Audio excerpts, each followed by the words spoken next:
नमस्कार, हमारे इस विशेष प्रसारण में आपका स्वागत है। और आज बेहद दुख की घड़ी, हमारे भारत रत्न प्रणब मुखर्जी वो हम सबको छोड़कर चले गए। और कहा जाए तो देश के 13वें राष्ट्रपति रहे, जिन्होंने राष्ट्रपति पद और राष्ट्रपति भवन को नई परिभाषा दी। वो कभी अर्थज्ञानी कहलाए तो कभी संकट मोचक कहलाए तो कभी चाणक्य भी कहलाए। और प्रणब मुखर्जी हमेशा कहा जाए तो अपरिहार्य रहे, हमेशा ज़रूरी।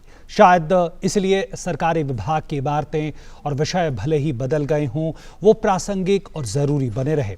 रक्षा मंत्रालय, वित्त, विदेश, राजस्व, वाणिज्य और उद्योग मंत्रालय, ये सूची तो देखा जाए तो काफ़ी छोटी है। पद्म विभूषण और सर्वश्रेष्ठ सांसद के सम्मान से सम्मानित भारत रत्न प्रणब दा हमेशा अपरिहार्य रहे हैं। 5 बार राज्यसभा तो 2 बार लोकसभा की सदस्यता, 7 बार कैबिनेट मंत्री होना शायद भारतीय राजनीति में उनकी ऊंचाई की एक छोटी बानगी ही कही जाएगी। और आज वही प्रणब मुखर्जी हमारे बीच से चले गए हैं। मैं हूं प्रकाश दास और मेरे साथ हैं मेरे सहयोगी रमेश रामचंद्रन।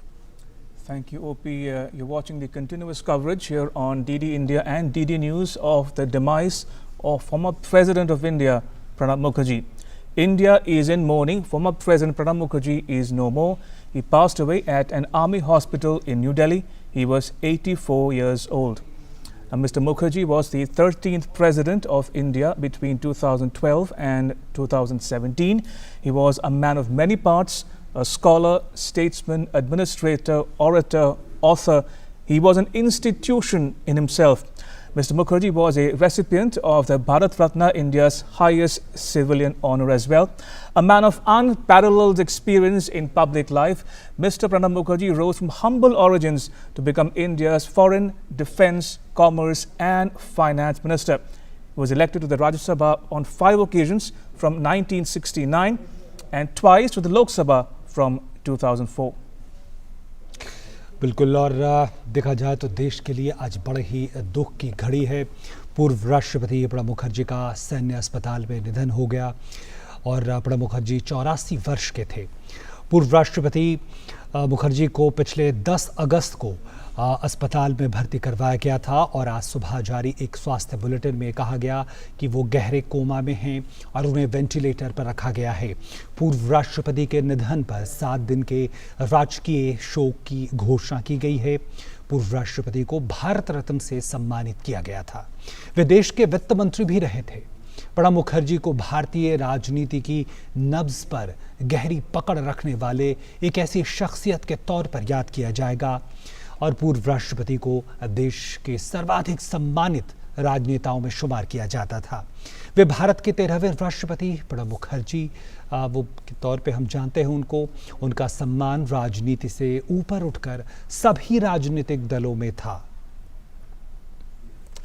और पूर्व राष्ट्रपति और भारत रत्न प्रणब मुखर्जी ने दिल्ली में सेना के RR अस्पताल में अंतिम सांसें ली। अस्पताल की ओर से प्रणब मुखर्जी के अंतिम संस्कार के संबंध में भी जानकारी दी गई। उनका पार्थिव शरीर कल सुबह 10 बजे से 12 बजे तक उनके निवास स्थान 10 राजाजी मार्ग पर रखा जाएगा। उनकी डेड बॉडी फिलहाल हॉस्पिटल के यहीं मॉर्चरी में रहेगी और सुबह उनको वहाँ लेके जाया जाएगा। और जहाँ तक दाह संस्कार की बात है, subject to that permissions due to the COVID, कल उसके बाद लोधी स्टेट के क्रिमिशन ग्राउंड पे किया जाएगा। And his family, led by his son Abhijit Mukherjee, announced Mr. Mukherjee's demise on Twitter. Mr. Mukherjee was admitted to hospital on 10th August. A health bulletin this morning said he was in a deep coma and on ventilator support. Now, this is what Abhijit Mukherjee tweeted, and I quote him here. With a heavy heart, this is to inform you that my father, Shri Pranab Mukherjee, has just passed away in spite of the best efforts of doctors of RR Hospital and prayers, duas and prathanas from people throughout India. I thank all of you with folded hands, unquote. Now, the former president was admitted to the hospital in Delhi cantonment on 10th August. He was operated upon the same day for removal of a clot in his brain. He later developed a lung infection. और राष्ट्रपति रामनाथ कोविंद ने पूर्व राष्ट्रपति प्रणब मुखर्जी के निधन पर शोक व्यक्त किया है। उन्होंने अपने शोक संदेश में कहा कि भारत के प्रथम नागरिक के रूप में उन्होंने लोगों के साथ जुड़ने और राष्ट्रपति भवन से लोगों की निकटता बढ़ाने के सजग प्रयास किए। उन्होंने राष्ट्रपति भवन के द्वार जनता के लिए खोल दिए। राष्ट्रपति के लिए महामहिम शब्द का प्रचलन समाप्त करने का उनका निर्णय ऐतिहासिक है। असाधारण विवेक के धनी भारत रत्न श्री प्रणब मुखर्जी के व्यक्तित्व में परंपरा और आधुनिकता का अनूठा संगम था। 5 दशक के अपने शानदार सार्वजनिक जीवन में अनेक उच्च पदों पर आसीन रहते हुए वे सदैव जमीन से जुड़े रहे। अपने सौम्य और मिलनसार स्वभाव के कारण राजनीतिक क्षेत्र में वे सर्वप्रिय थे। पूर्व राष्ट्रपति श्री प्रणब मुखर्जी के स्वर्गवास के बारे में सुनकर हृदय को आघात पहुंचा। उनका देहावसान एक युग की समाप्ति है। श्री प्रणब मुखर्जी के परिवार, मित्रजनों और सभी देशवासियों के प्रति मैं गहन शोक संवेदना व्यक्त करता हूं।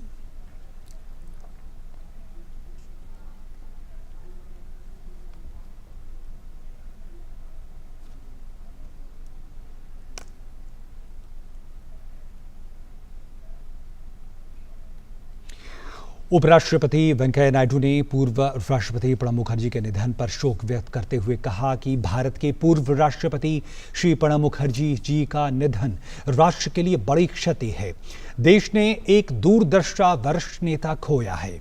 एक गांव से उठकर आपने अपनी क्षमता, कठिन परिश्रम, समर्पण और अनुशासन के सहारे देश का शीर्षस्थ पद को सुशोभित किया।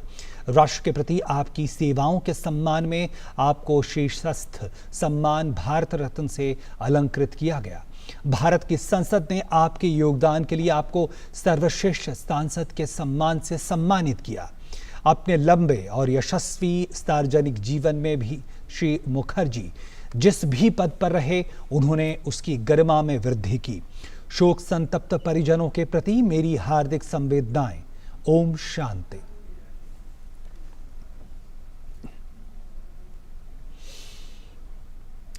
और प्रधानमंत्री नरेंद्र मोदी ने ट्वीट करके शोक संवेदना व्यक्त की है और पूर्व राष्ट्रपति को एक मार्गदर्शक करार दिया है।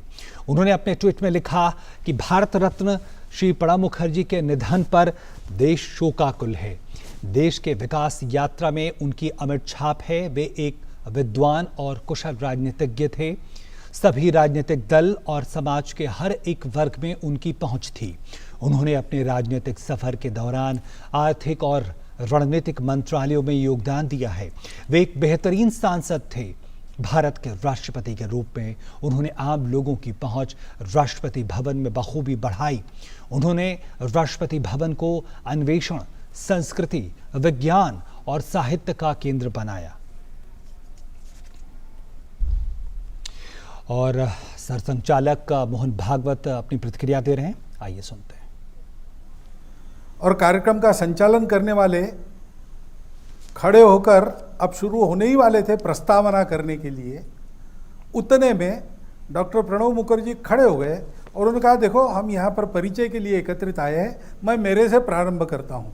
खड़ा होकर उन्होंने अपना परिचय सबको दिया, थोड़ा सा परिचय दिया।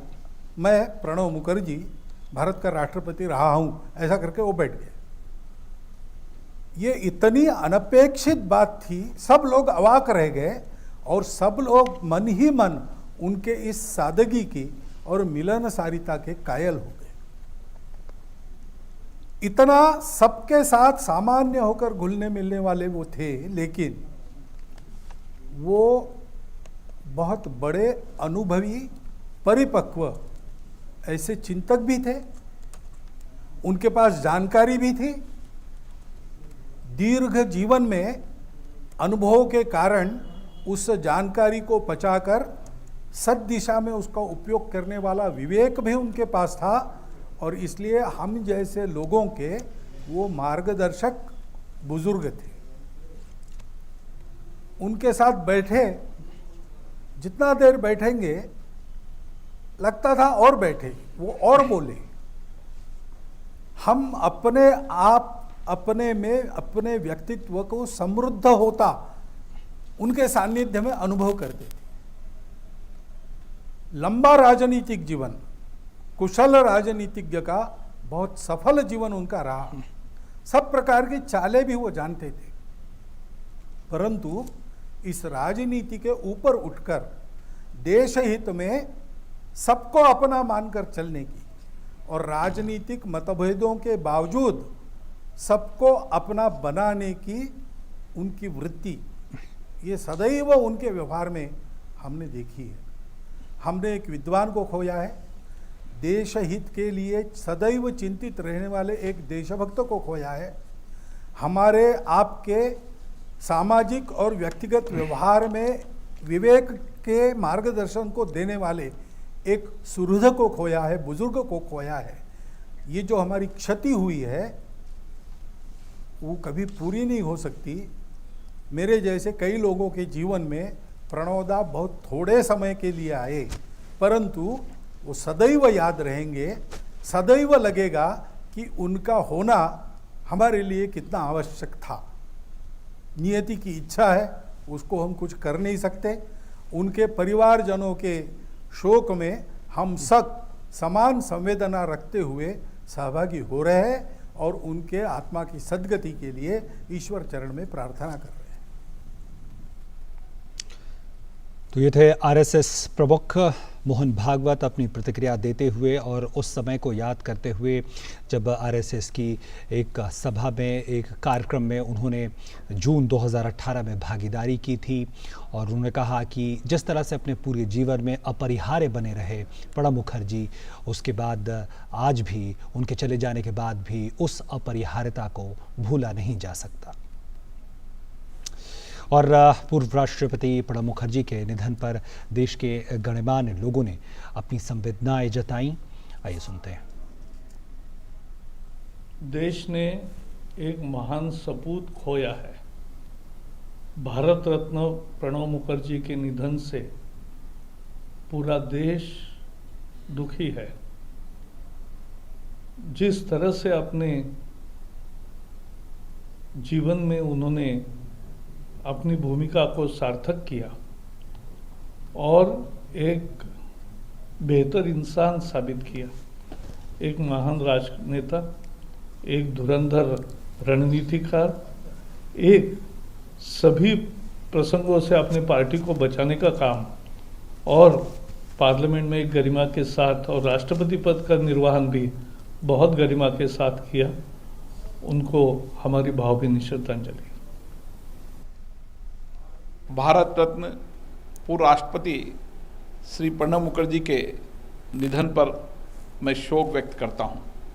5 दशक से भी अधिक अपने सार्वजनिक जीवनों में उन्होंने देश की अन्नपूर्ण सेवा की है। वह अद्भुत कार्यशैली के साथ अद्भुत ज्ञान उनके जीवन में था। उनका निधन हम सब के लिए अपूर्णीय क्षति है।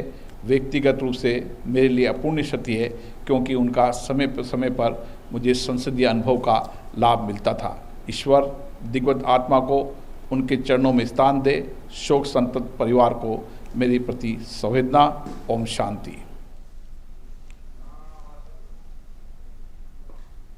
प्रणवदा का नेतृत्व देश को विभिन्न क्षेत्रों में, चाहे देश के विदेश मंत्री के रूप में, वित्त मंत्री के रूप में, रक्षा मंत्री के रूप में, योजना आयोग के उपाध्यक्ष के रूप में रहा हो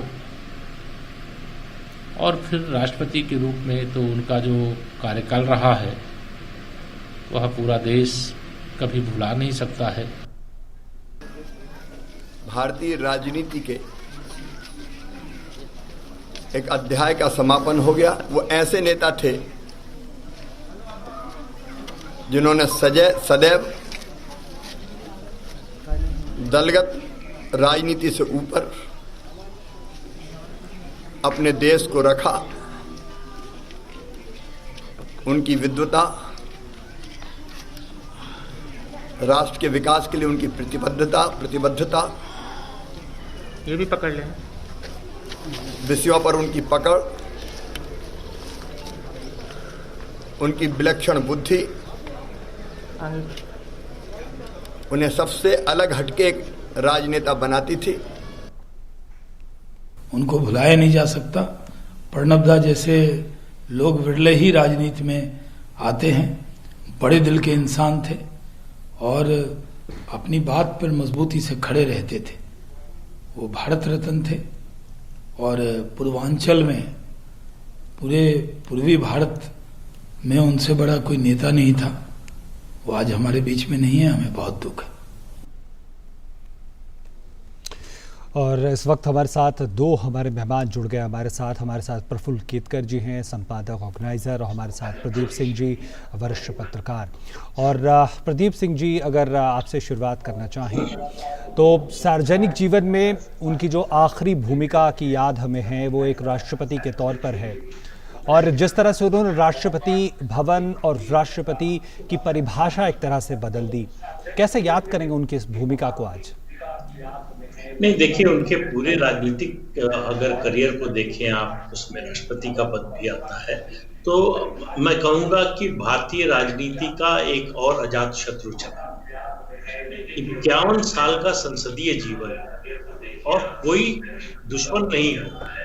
अपनी पार्टी में, पार्टी से बाहर, आप किसी भी पार्टी के नेता से बात कीजिए, जब वो सत्ता में थे तब भी, सत्ता से बाहर रहे तब भी, राष्ट्रपति हुए तो उन्होंने मतलब उस पद के अनुरूप अपने कद को जो है बढ़ाया, अपनी गरिमा को बढ़ाया, और कोई उनकी शिकायत करता हुआ आपको नहीं मिलेगा। दूसरी बात, मेरा मानना है कि कांग्रेस पार्टी में का जो बुद्धि बल था या कहें बुद्धि कौशल था, और उसके अलावा जो नैतिक बल था पिछले 25-30 साल में, उसका वो बहुत बड़ा प्रतीक थे। उनके जाने के बाद से आप कांग्रेस की स्थिति देखिए, कोई पॉलिटिकल एडवाइजर या राजनीतिक सोच वाला, राजनीतिक विचार वाला व्यक्ति जो है कांग्रेस में उस तरह का नहीं है जो दर्जा प्रणब मुखर्जी का था।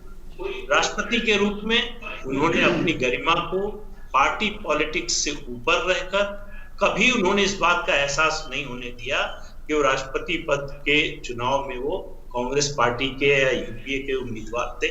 ये एहसास कभी नहीं होने पाया, और इससे बड़ा प्रमाण क्या हो सकता है कि कांग्रेस की धुर विरोधी भाजपा का प्रधानमंत्री उनके चरण स्पर्श करे, उनकी प्रशंसा करे और उनको भारत रत्न से सम्मानित करे ये सरकार।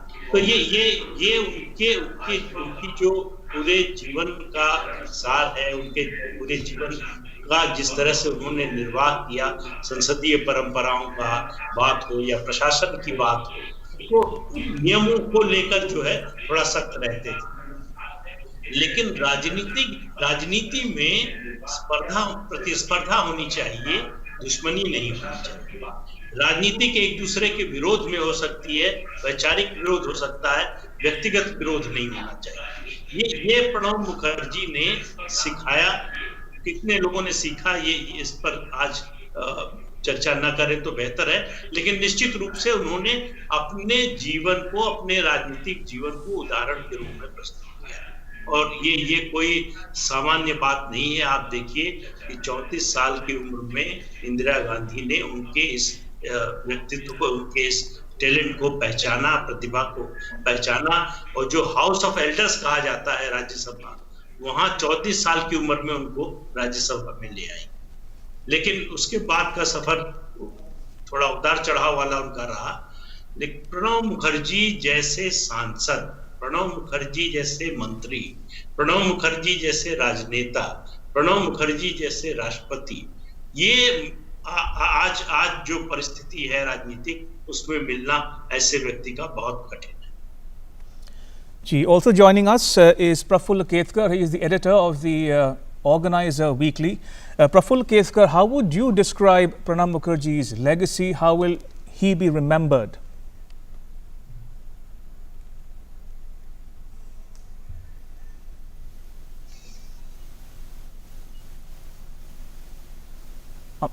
Prafull, just hold your thoughts. We have to fix that audio link with you in just a bit, but in the meantime, I'm told we've restored that connection. Prafull, go on. Yes, we can hear you. Go on. Yeah. As Pradeep ji has rightly mentioned, Right. he was the Ajat Shatru. In politics, it is very difficult, having no enemies. But he had this unique ability to build bridges. He was very lively, affectionate person, but very strict and to the rules at the same time.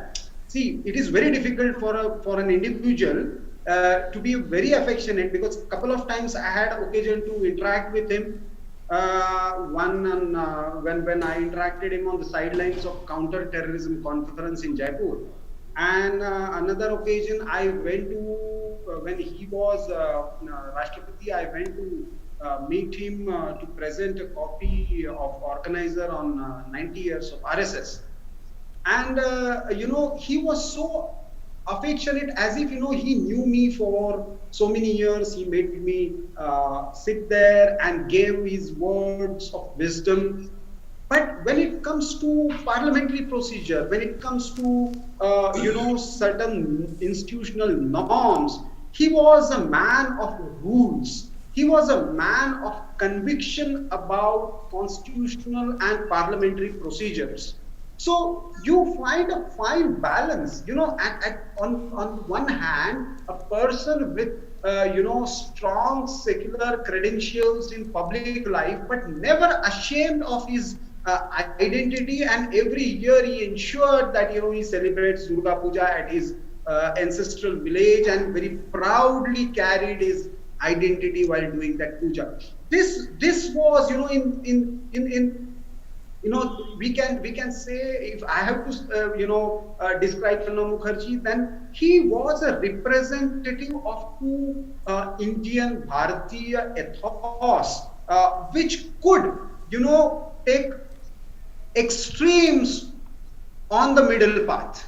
He had this unique ability. The way he, transformed himself in a new role from a, very aggressive, articulate finance minister or defense minister, earlier external affairs minister, to a very calm, composed and elderly Rashtrapati in Rashtrapati Bhavan.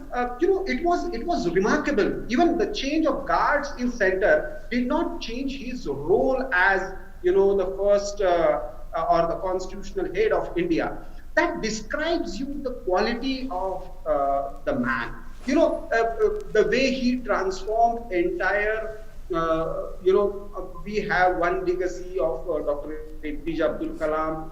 He is always remembered for being people's president. But the way Dr. Pranab Mukherjee brought the scholarship, the kind of museum that he has built in Rashtrapati Bhavan, the kind of library, his love for books is well known, and he actually institutionalized that love in Rashtrapati Bhavan. Everything that was presented to him, he preserved it as a museum. He said this is a legacy. So that shows the temperament and the quality of a person who was not just a politician, an able administrator, a fantastic human being, great scholar, a studious parliamentarian, a very meticulous, politician who understood the game of international politics very well. We are talking about West Asia and the changing dynamics of India in the entire Gulf region, but we shouldn't forget that Dr. Pranab Mukherjee was the first president to visit Israel, and now we are seeing the change dynamics with Israel, and he was one of the few persons who had this conviction that in the long run we will have to build bridges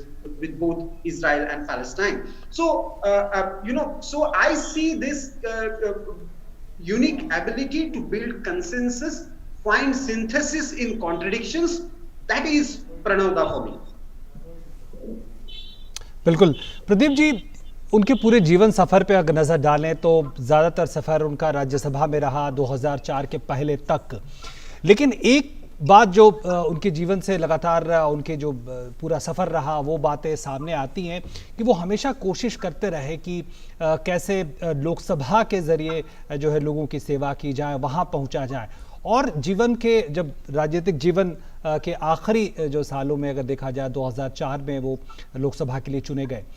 क्या लगता है वो क्यों इस तरह की एक इच्छा उनकी थी कि लोकसभा से आना ज़रूरी, राज्यसभा से भी वो वही काम कर रहे थे, लगातार सरकारों में मंत्री रहे, बड़े बड़े उन्होंने फैसले लिए, काम किए। तो ये व्यक्तित्व का कौन सा हिस्सा दिखाता है ये? देखिए ओम प्रकाश जी, एक जो भी राजनेता हो जो चुनावी राजनीति में है, उसकी इच्छा होती है कि वो जनता से सीधे चुनकर आए। वो जो कॉन्फिडेंस होता है कि हम जनता के चुने हुए प्रतिनिधि हैं। राज्यसभा में या विधान परिषद में आप आते हैं तो एक तरह से आपकी पार्टी आपको नॉमिनेट करती है, आपको भेजती है, आपका चुनाव तय होता है। लेकिन लोकसभा या विधानसभा के चुनाव में ऐसा कुछ भी तय नहीं होता। आपका काम, आपका व्यक्तित्व, आपके बारे में लोगों की धारणा ये तय करती है कि आप चुनाव जीतेंगे, हारेंगे, और बहुत से फैक्टर्स होते हैं।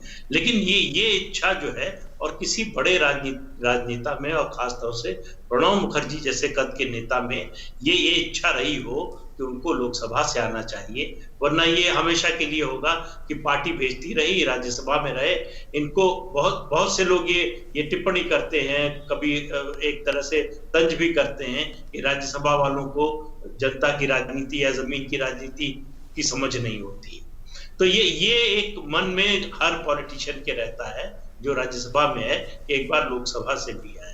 लेकिन देखिए उनकी जो आप उनका पूरा राजनीतिक जीवन देखें तो प्रणब मुखर्जी ऐसे 5-7 नेताओं में गिने जाएंगे जिनकी योग्यता ही उनके रास्ते की बाधा बन गई। अक्सर होता है कि योग्य लोगों से अयोग्य लोग बहुत डरते हैं, तो उनकी पार्टी में भी ऐसा था। उनकी योग्यता से लोग डरते थे, उनको आशंका रहती थी कि, आशंका क्या मतलब, उनका जो व्यक्तित्व था, जो उनका ज्ञान था, समझ था, पार्लियामेंट्री प्रोसीजर हो, पॉलिटिकल रेजोल्यूशन। पिछले 30 साल में कांग्रेस का शायद ही ऐसा कोई अधिवेशन हो जिसमें पॉलिटिकल और इकोनॉमिक रेजोल्यूशन प्रणब मुखर्जी ने न ड्राफ्ट किया हो। उनके बिना ड्राफ्ट नहीं होता था। आपको एक छोटा सा किस्सा बता रहे हैं, जब मनमोहन सिंह की सरकार में विदेश मंत्री बने तो विदेश मंत्री के रूप में पहली बार बांग्लादेश की यात्रा पर गए। 2 या 3 दिन की यात्रा थी और उनको दूसरे दिन वापस बुला लिया गया। क्यों बुला लिया गया? कि कांग्रेस का अधिवेशन होना है, रेजोल्यूशन ड्राफ्ट करना है। तो आप इससे अंदाजा लगाइए कांग्रेस कितना निर्भर थी उन पर, और उनके टैलेंट का अंदाजा लगाइए। वो कांग्रेस का पंचमढ़ी का प्रस्ताव हो या उसके बाद का हो जो हिमाचल प्रदेश में हुआ अधिवेशन, उन सब में सोनिया गांधी को वैचारिक रूप से स्थापित करने में, राजनीति में उनकी बड़ी भूमिका रही है। लेकिन ऐसा नहीं है कि दूसरे नेताओं की तरह उनमें महत्वाकांक्षा नहीं थी, लेकिन उन्होंने अपनी महत्वाकांक्षा को पार्टी की इच्छा पर कभी हावी नहीं होने दिया। ये उनके व्यक्तित्व की बहुत बड़ी खूबी थी। उनको पता था कि कहाँ रुक जाना है, कहाँ चुप हो जाना है। तो ये संसद में भी जब एनडीए की सरकार थी, अटल बिहारी वाजपेयी प्रधानमंत्री थे, तो कांग्रेस जिस तरह से हंगामा करती थी, कार्यवाही बाधित करती थी, उनको पसंद नहीं आता था। पार्टी की बैठकों में वो इसका विरोध करते थे, लेकिन सदन में जाने के बाद या सार्वजनिक रूप से अपनी पार्टी की आलोचना उन्होंने नहीं की। पार्टी ने एक फैसला कर लिया तो उसको फिर वो मानते थे। तो ये इस तरह के राजनेता, इस तरह का व्यक्तित्व जो अपनी महत्वाकांक्षा को अपनी पार्टी के दायरे में समेट ले, ये कम लोग। Indeed. I'll ask both our guests, Mr. Singh and Mr. Ketkar, to stay on. In the meantime, as you can imagine, condolences are pouring. Let me recap for the benefit of our viewers the condolences pouring in at this point in time. President Ramnath Kovind said on Twitter, I quote him here, "Sad to hear that former President Shri Pranab Mukherjee is no more. His demise is passing of an era. A colossus in public life, he served Mother India with the spirit of a sage. The nation mourns losing one of its worthiest sons. Condolences to his family, friends and all citizens. Endowed with perspicacity and wisdom, Bharat Ratna Shri Mukherjee combined tradition and modernity. In his 5-decade-long illustrious public life, he remained rooted to the ground, irrespective of the exalted offices he held. He endeared himself to people across political spectrum. As a first citizen, he continued to connect with everyone, bringing Rashtrapati Bhavan closer to the people. He opened its gates for public visit. His decision to discontinue the use of the honorific His Excellency was historic, unquote. And Vice President M. Venkaiah Naidu also said on Twitter, I quote him here, "Deeply saddened by the passing away of former President Shri Pranab Mukherjee, the country has lost an elder statesman in his death. He rose from humble beginnings to occupy the country's highest constitutional position through hard work, discipline and dedication. Mr. Mukherjee brought dignity and decorum to every post held by him during his long and distinguished public service. My deepest condolences to the bereaved family members. Om Shanti," unquote. And Prime Minister Modi said on Twitter, and again I'm quoting here, "India grieves the passing away of Bharat Ratna Shri Pranab Mukherjee. He has left an indelible mark on the development trajectory of our nation. A scholar par excellence, a towering statesman, he was admired across the political spectrum and by all sections of society.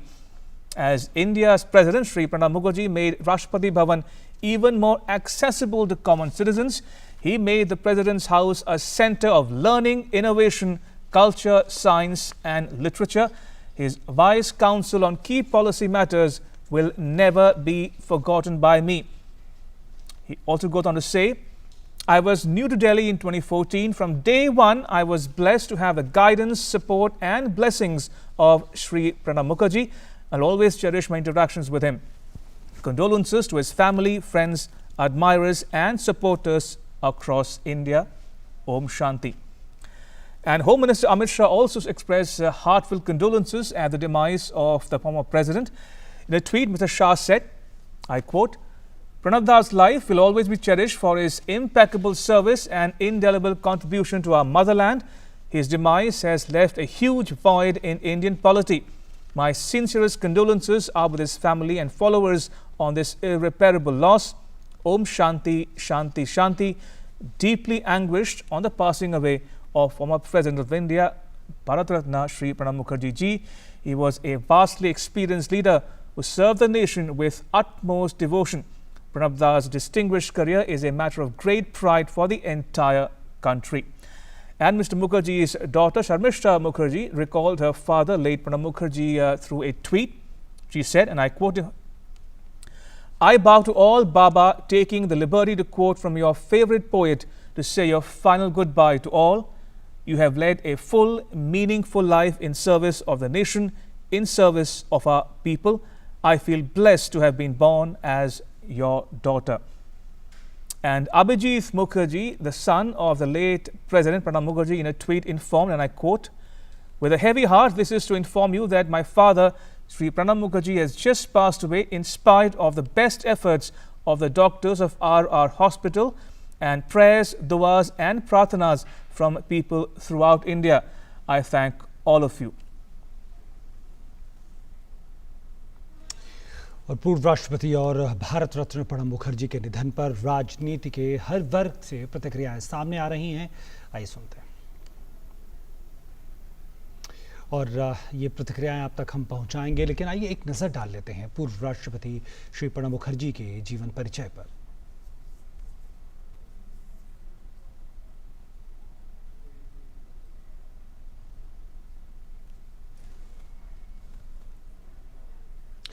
और ये reports और ये पूरा सफ़र हम ज़रूर आप तक पहुंचाएंगे, लेकिन इस वक्त जिस तरह की प्रतिक्रियाएं आ रही हैं वो साफ तौर पर बताती हैं कि देश ने एक ऐसे सपूत को खो दिया है जिसने अपना पूरा जीवन इस देश की उन्नति के लिए लगा दिया।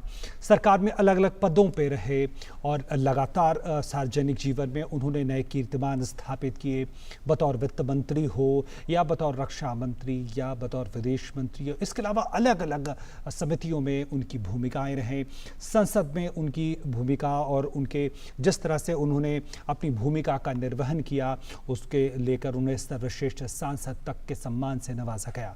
आइए नजर डालते हैं उनके जीवन पर। पूर्व राष्ट्रपति प्रणब मुखर्जी का जन्म पश्चिम बंगाल के वीरभूम जिले में किरनाहार शहर के निकट स्थित मिराती गांव के एक स्वतंत्रता सेनानी परिवार में 11 दिसंबर 1935 में हुआ था। स्वतंत्रता सेनानी पिता का प्रणब दा के जीवन पर गहरा प्रभाव रहा। रविंद्र संगीत की प्रख्यात गायिका सुब्रा मुखर्जी से उनका विवाह हुआ। उन्होंने कोलकाता विश्वविद्यालय से इतिहास और राजनीति शास्त्र में एमए के साथ साथ लॉ की डिग्री हासिल की। शिक्षक और पत्रकार के तौर पर पेशेवर जीवन की शुरुआत की। प्रणब दा के राजनीतिक सफर की बात करें तो इंदिरा गांधी के प्रधानमंत्रित्व काल में 1969 में पहली बार वो कांग्रेस के टिकट पर राज्यसभा सदस्य बने। 5 दशक के अपने राजनीतिक जीवन में इंदिरा गांधी, राजीव गांधी, नरसिम्हा राव और मनमोहन सिंह की सरकारों में कई महत्वपूर्ण पदों पर रहे। इंदिरा सरकार में 1973-74 में उद्योग मंत्रालय में उप मंत्री और बाद में वित्त राज्य मंत्री बनाए गए। वर्ष 1982 में इंदिरा सरकार में देश के वित्त मंत्री बनाए गए। नरसिम्हा राव सरकार में योजना आयोग के उपाध्यक्ष का पद भी संभाला। राव सरकार में ही वाणिज्य मंत्री और विदेश मंत्री जैसे पदों पर भी रहे। मनमोहन सिंह सरकार में 2004 से 2006 तक रक्षा मंत्री, 2006 से 2009 तक विदेश मंत्री के पद पर रहे, जबकि वर्ष 2009 से 2012 तक वित्त मंत्री के तौर पर देश की सेवा की।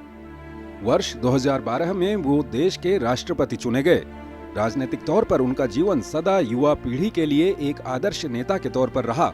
वहीं राष्ट्रपति के तौर पर उन्होंने महामहिम शब्द को राष्ट्रपति पद नाम से हटाया। प्रणब दा को कई अहम सम्मानों से नवाजा गया। वर्ष 2019 में देश की सेवा के एवज में सर्वोच्च नागरिक सम्मान भारत रत्न से सम्मानित किए गए। वहीं वर्ष 2008 में पद्म विभूषण, वर्ष 1997 में श्रेष्ठ सांसद, वर्ष 2011 में भारत के श्रेष्ठ प्रशासक के रूप में प्रणब दा को सम्मानित किया गया। उनके लंबे राजनीतिक जीवन में एक दौर ऐसा भी आया जब कांग्रेस पार्टी में उनकी उपेक्षा की गई। राजीव गांधी के कार्यकाल के दौरान प्रणब दा के राजनीतिक जीवन का कठिनतम दौर रहा। कैबिनेट मंत्री का पद छीनकर प्रदेश कांग्रेस कमेटी का काम देखने पश्चिम बंगाल भेज दिए गए थे। पार्टी और सरकार में उपेक्षा से नाराज प्रणब दा ने कांग्रेस से नाता तोड़कर राष्ट्रीय समाजवादी कांग्रेस के नाम से अपनी अलग पार्टी भी बनाई। हालांकि कुछ समय बाद वो फिर से कांग्रेस पार्टी में वापस आ गए। पूर्व राष्ट्रपति प्रणब मुखर्जी को एक बेहतरीन प्रशासक एवं राजनयिक के तौर पर भी याद किया जाएगा।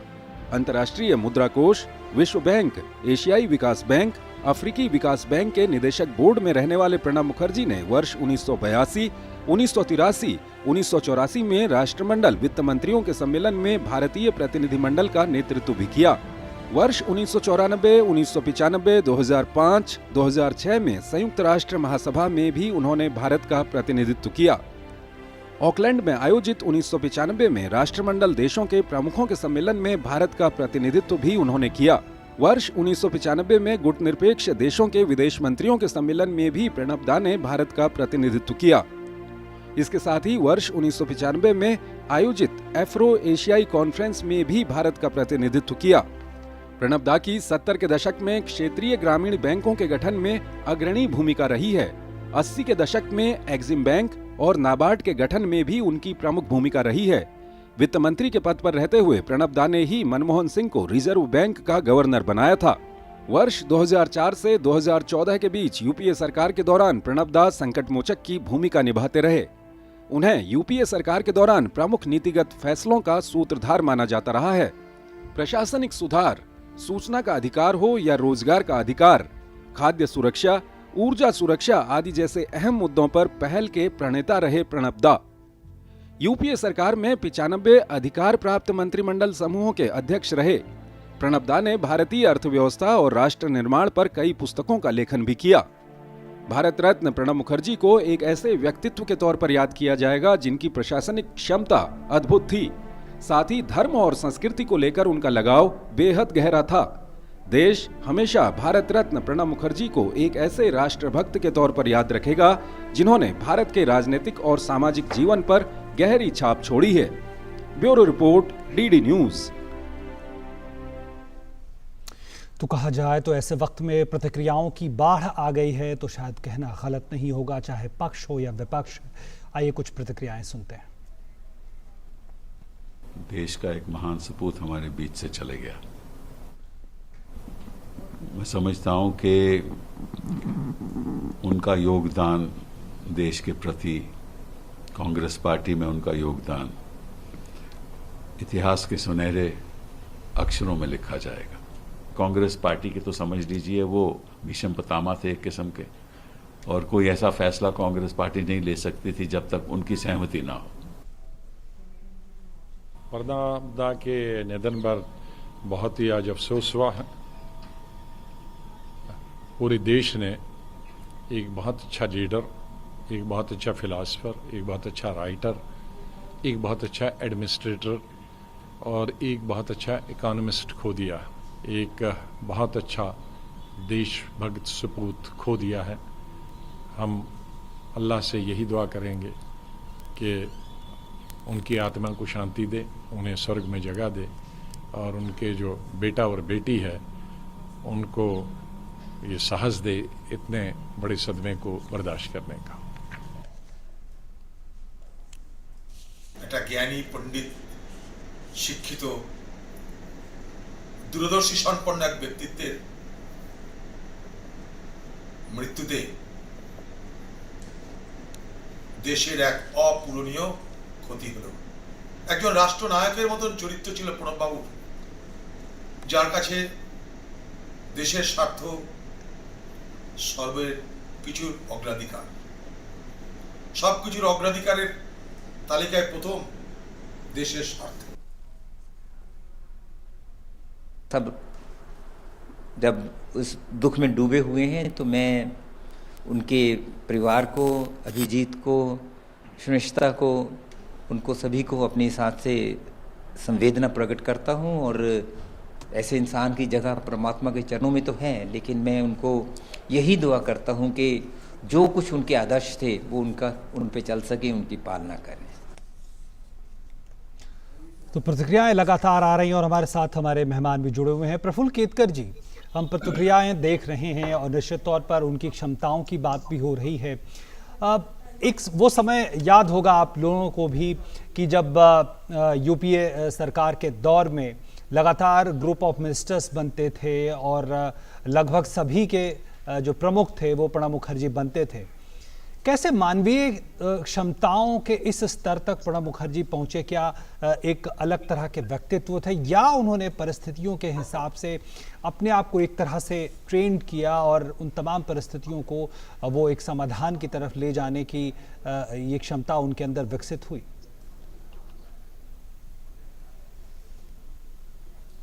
प्रफुल्ल केतकर जी,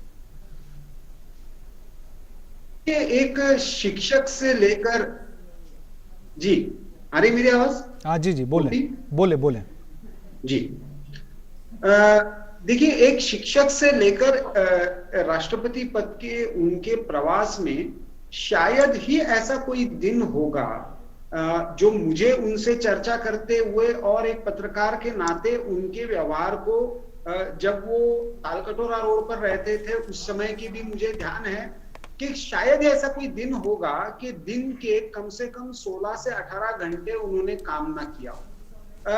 तो एक अद्भुत क्षमता तो थी ही, लेकिन उसके साथ साथ एक बहुत अच्छी स्मरण शक्ति थी, अध्ययनशीलता उनके स्वभाव में थी। एक साथ इतिहास और राजनीति विज्ञान का पढ़ाई करना और उसके साथ साथ लॉ करना, ये अपने आप में दिखाता है। पार्लियामेंट में सबसे ज्यादा लाइब्रेरी यूज करने वाले राजनेताओं में से एक प्रणब मुखर्जी माने जाते हैं। तो एक तरफ world bank, IMF, Asian development bank, आप अंतरराष्ट्रीय स्तर की कोई वित्तीय संस्था ढूंढ लीजिए और वहां से कहीं ना कहीं कभी ना कभी प्रणब मुखर्जी का नाम ना जुड़ा हो, ऐसा हो ही नहीं सकता। और योजना आयोग के उपाध्यक्ष भी रहे, योजना आयोग के उपाध्यक्ष भी। वही भारत के संदर्भ में, बिल्कुल वही भारत के संदर्भ में भी है, चाहे योजना आयोग के उपाध्यक्ष हो, चाहे वित्त मंत्री हो, चाहे कॉमर्स मिनिस्टर हो, ग्रुप ऑफ मिनिस्टर्स के जो सारे महत्वपूर्ण फैसले, चाहे एम्प्लॉयमेंट से लेकर रूरल डेवलपमेंट से लेकर जितने भी महत्वपूर्ण फैसले लिए गए उसमें कहीं ना कहीं प्रणब मुखर्जी की छाप हमें दिखती है। और ये सब करते हुए जो उनका एज अ कंसेंसस बिल्डर का रोल था, नेशनल इंटरेस्ट को पार्टिजान इंटरेस्ट से ऊपर रखने की उनकी जो क्षमता थी, और इस कारण से वो दलगत राजनीति से ऊपर उठकर एक राष्ट्र नीति के बारे में सोच पाते थे और दूसरों को भी ये विश्वास दिलाते थे कि ये किसी केवल राजनीतिक दल का फैसला नहीं है, ये एक सरकार का राष्ट्रहित में फैसला है। ये विश्वास दिलाने की क्षमता जो डॉक्टर प्रणब मुखर्जी में थी, उस कारण से मुझे लगता है कि इतनी विभिन्न भूमिकाओं में भी वो अपनी छाप छोड़ पाए। अन्यथा ये बहुत मतलब असामान्य सा लगता है जो उनका प्रवास पूरा रहा, एक सामान्य शिक्षक से लेकर राष्ट्रपति भवन तक, और उस राष्ट्रपति भवन के इसमें भी जिस तरह की गरिमा, जिस तरह का रूटेडनेस, जी, जिस तरह का अपनी संस्कृति और पूरा विद्वत्ता के प्रति उनका जो एक तरह से शरण जाकर, एक तरह से आश्रय में रहकर काम करने का स्वभाव, ये इतना अद्भुत था। वो भी एक अनुभव अपना भवन में उनसे समय हम लोगों ने मांगा, और ऑर्गेनाइजर और पांचजन्य का एक अंक उन्होंने पूछा था कभी, तो मैं उनको देने के लिए हम लोगों ने समय मांगा था। तो उनको राष्ट्रपति जी से मिलने के लिए जा रहे हैं, तो क्या तो हमारे सबसे जो संस्थापक इसमें से रहे तो Pandit Deendayal Upadhyaya founder managing director थे, अटल बिहारी वाजपेयी पांचजन्य के पहले संपादक रहे, तो उनकी एक उस समय की, उस जमाने की ऑर्गेनाइजर पांचजन्य जब शुरू हुआ उस जमाने की एक फोटो थी, तो वो फोटो एक फ्रेम बनाकर उनको गिफ्ट करके। प्रफुल्ल केतकर जी, माफी चाहूंगा, आपको रोक रहा हूं यहाँ पे, एक ब्रेक का वक्त हो चुका है, हम ये बातें आगे भी जारी रखेंगे, तो यहाँ पे हम रुकते हैं एक छोटे से ब्रेक के लिए।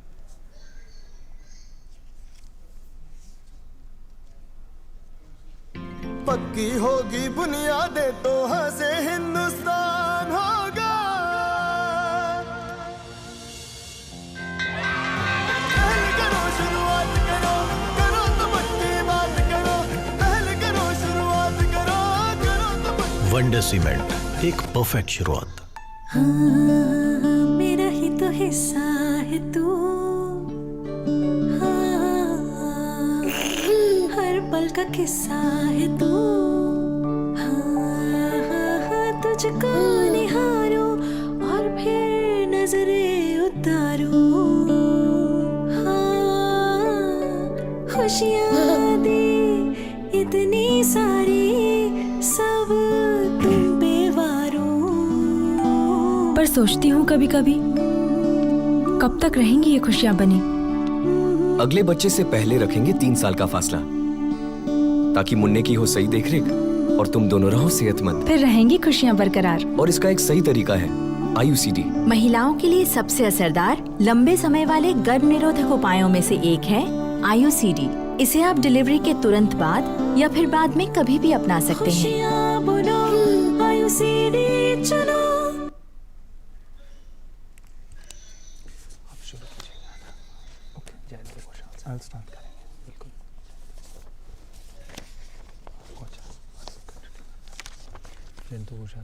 Jayanta Ghoshal and Pradeep Mukherjee ji. Welcome back. You're watching the continuous coverage here on DD News and DD India of the sad demise of former President of India, Pranab Mukherjee. And we still have Mr. Pradeep Singh with us. And joining us at this point in time is another senior journalist, Jayanta Ghoshal. Mr. Ghoshal, if I can bring you in the discussion, I'm told, let me go across to Pradeep Singh then. Pradeep Singh ji, how would you describe Pranab Mukherjee's legacy? What will he be remembered for? You know, he was a statesman, elder statesman, an orator, administrator, scholar. So when you look back at his, the man and his politics, what would you say about him? नहीं, देखिए, एक बात तो थी उनके व्यक्तित्व में कि उन्होंने अपने अंदर के शिक्षक को कभी मरने नहीं दिया। उनके अंदर का जो शिक्षक था वो हमेशा जीवित रहा, चाहे जितने बड़े पद पर वो पहुंच गए। और सभी पत्रकारों को जो उनसे मिले हैं, उनके मंत्री रहते या राजनीति में सक्रिय रूप से भागीदारी करते हुए, सब लोग जानते हैं। उनसे प्रश्न पूछिए तो जैसे क्लास में कोई टीचर समझाता है उस तरह से पूरी बात समझाने की कोशिश करते थे। लेकिन उनके व्यक्तित्व के जो तमाम पहलू हैं, जो गुण हैं, उनमें दो चीजें जो है वो धैर्य और संतोष, ये बहुत बड़ा गुण था उनका, कि अधीरता नहीं दिखाई उन्होंने कि हमको कुछ ये मिल जाए इसके लिए हम तीन तिकड़म करें, कुछ करें, ऐसा नहीं किया। दूसरा, जो मिल गया उससे संतुष्ट रहे। आप उनकी मनस्थिति की कल्पना कीजिए कि 2004 में जब डॉक्टर मनमोहन सिंह प्रधानमंत्री बने, उनकी योग्यता को नजरअंदाज कर दिया पार्टी ने। प्रणब मुखर्जी वो वित्त मंत्री थे जिन्होंने मनमोहन सिंह को आरबीआई गवर्नर के रूप में नियुक्त किया था, उनके बॉस थे, और फिर डॉक्टर मनमोहन सिंह प्रधानमंत्री के रूप में उनके बॉस बन गए।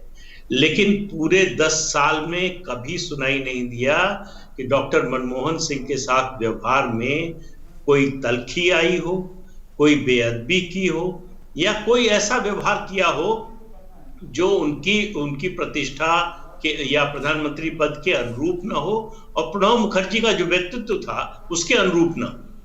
तो ये सामान्य बात नहीं होती, सामान्य लोगों में ये गुण नहीं होता कि इतनी बड़ी चीज को इतनी सहजता से स्वीकार करते। पार्टी ने कई मौकों पर उनका जो दावा कहें या उनकी योग्यता के अनुसार उनको जो मिलना चाहिए था नहीं मिला, लेकिन उन्होंने पार्टी से शिकायत नहीं की। उन्होंने अपना कोई गुट नहीं बनाया है। उन्होंने ये नहीं कहा कि हम असंतुष्ट हैं, पार्टी ने हमारे साथ बड़ा भेदभाव किया है, हमारे साथ बड़ा अन्याय किया है, और सार्वजनिक मंच पर कहीं ये बात कहें, कभी नहीं कहा। राष्ट्रपति रहते हुए भी नहीं कहा, राष्ट्रपति पद से रिटायर हो गए तब भी ये शिकायत नहीं की।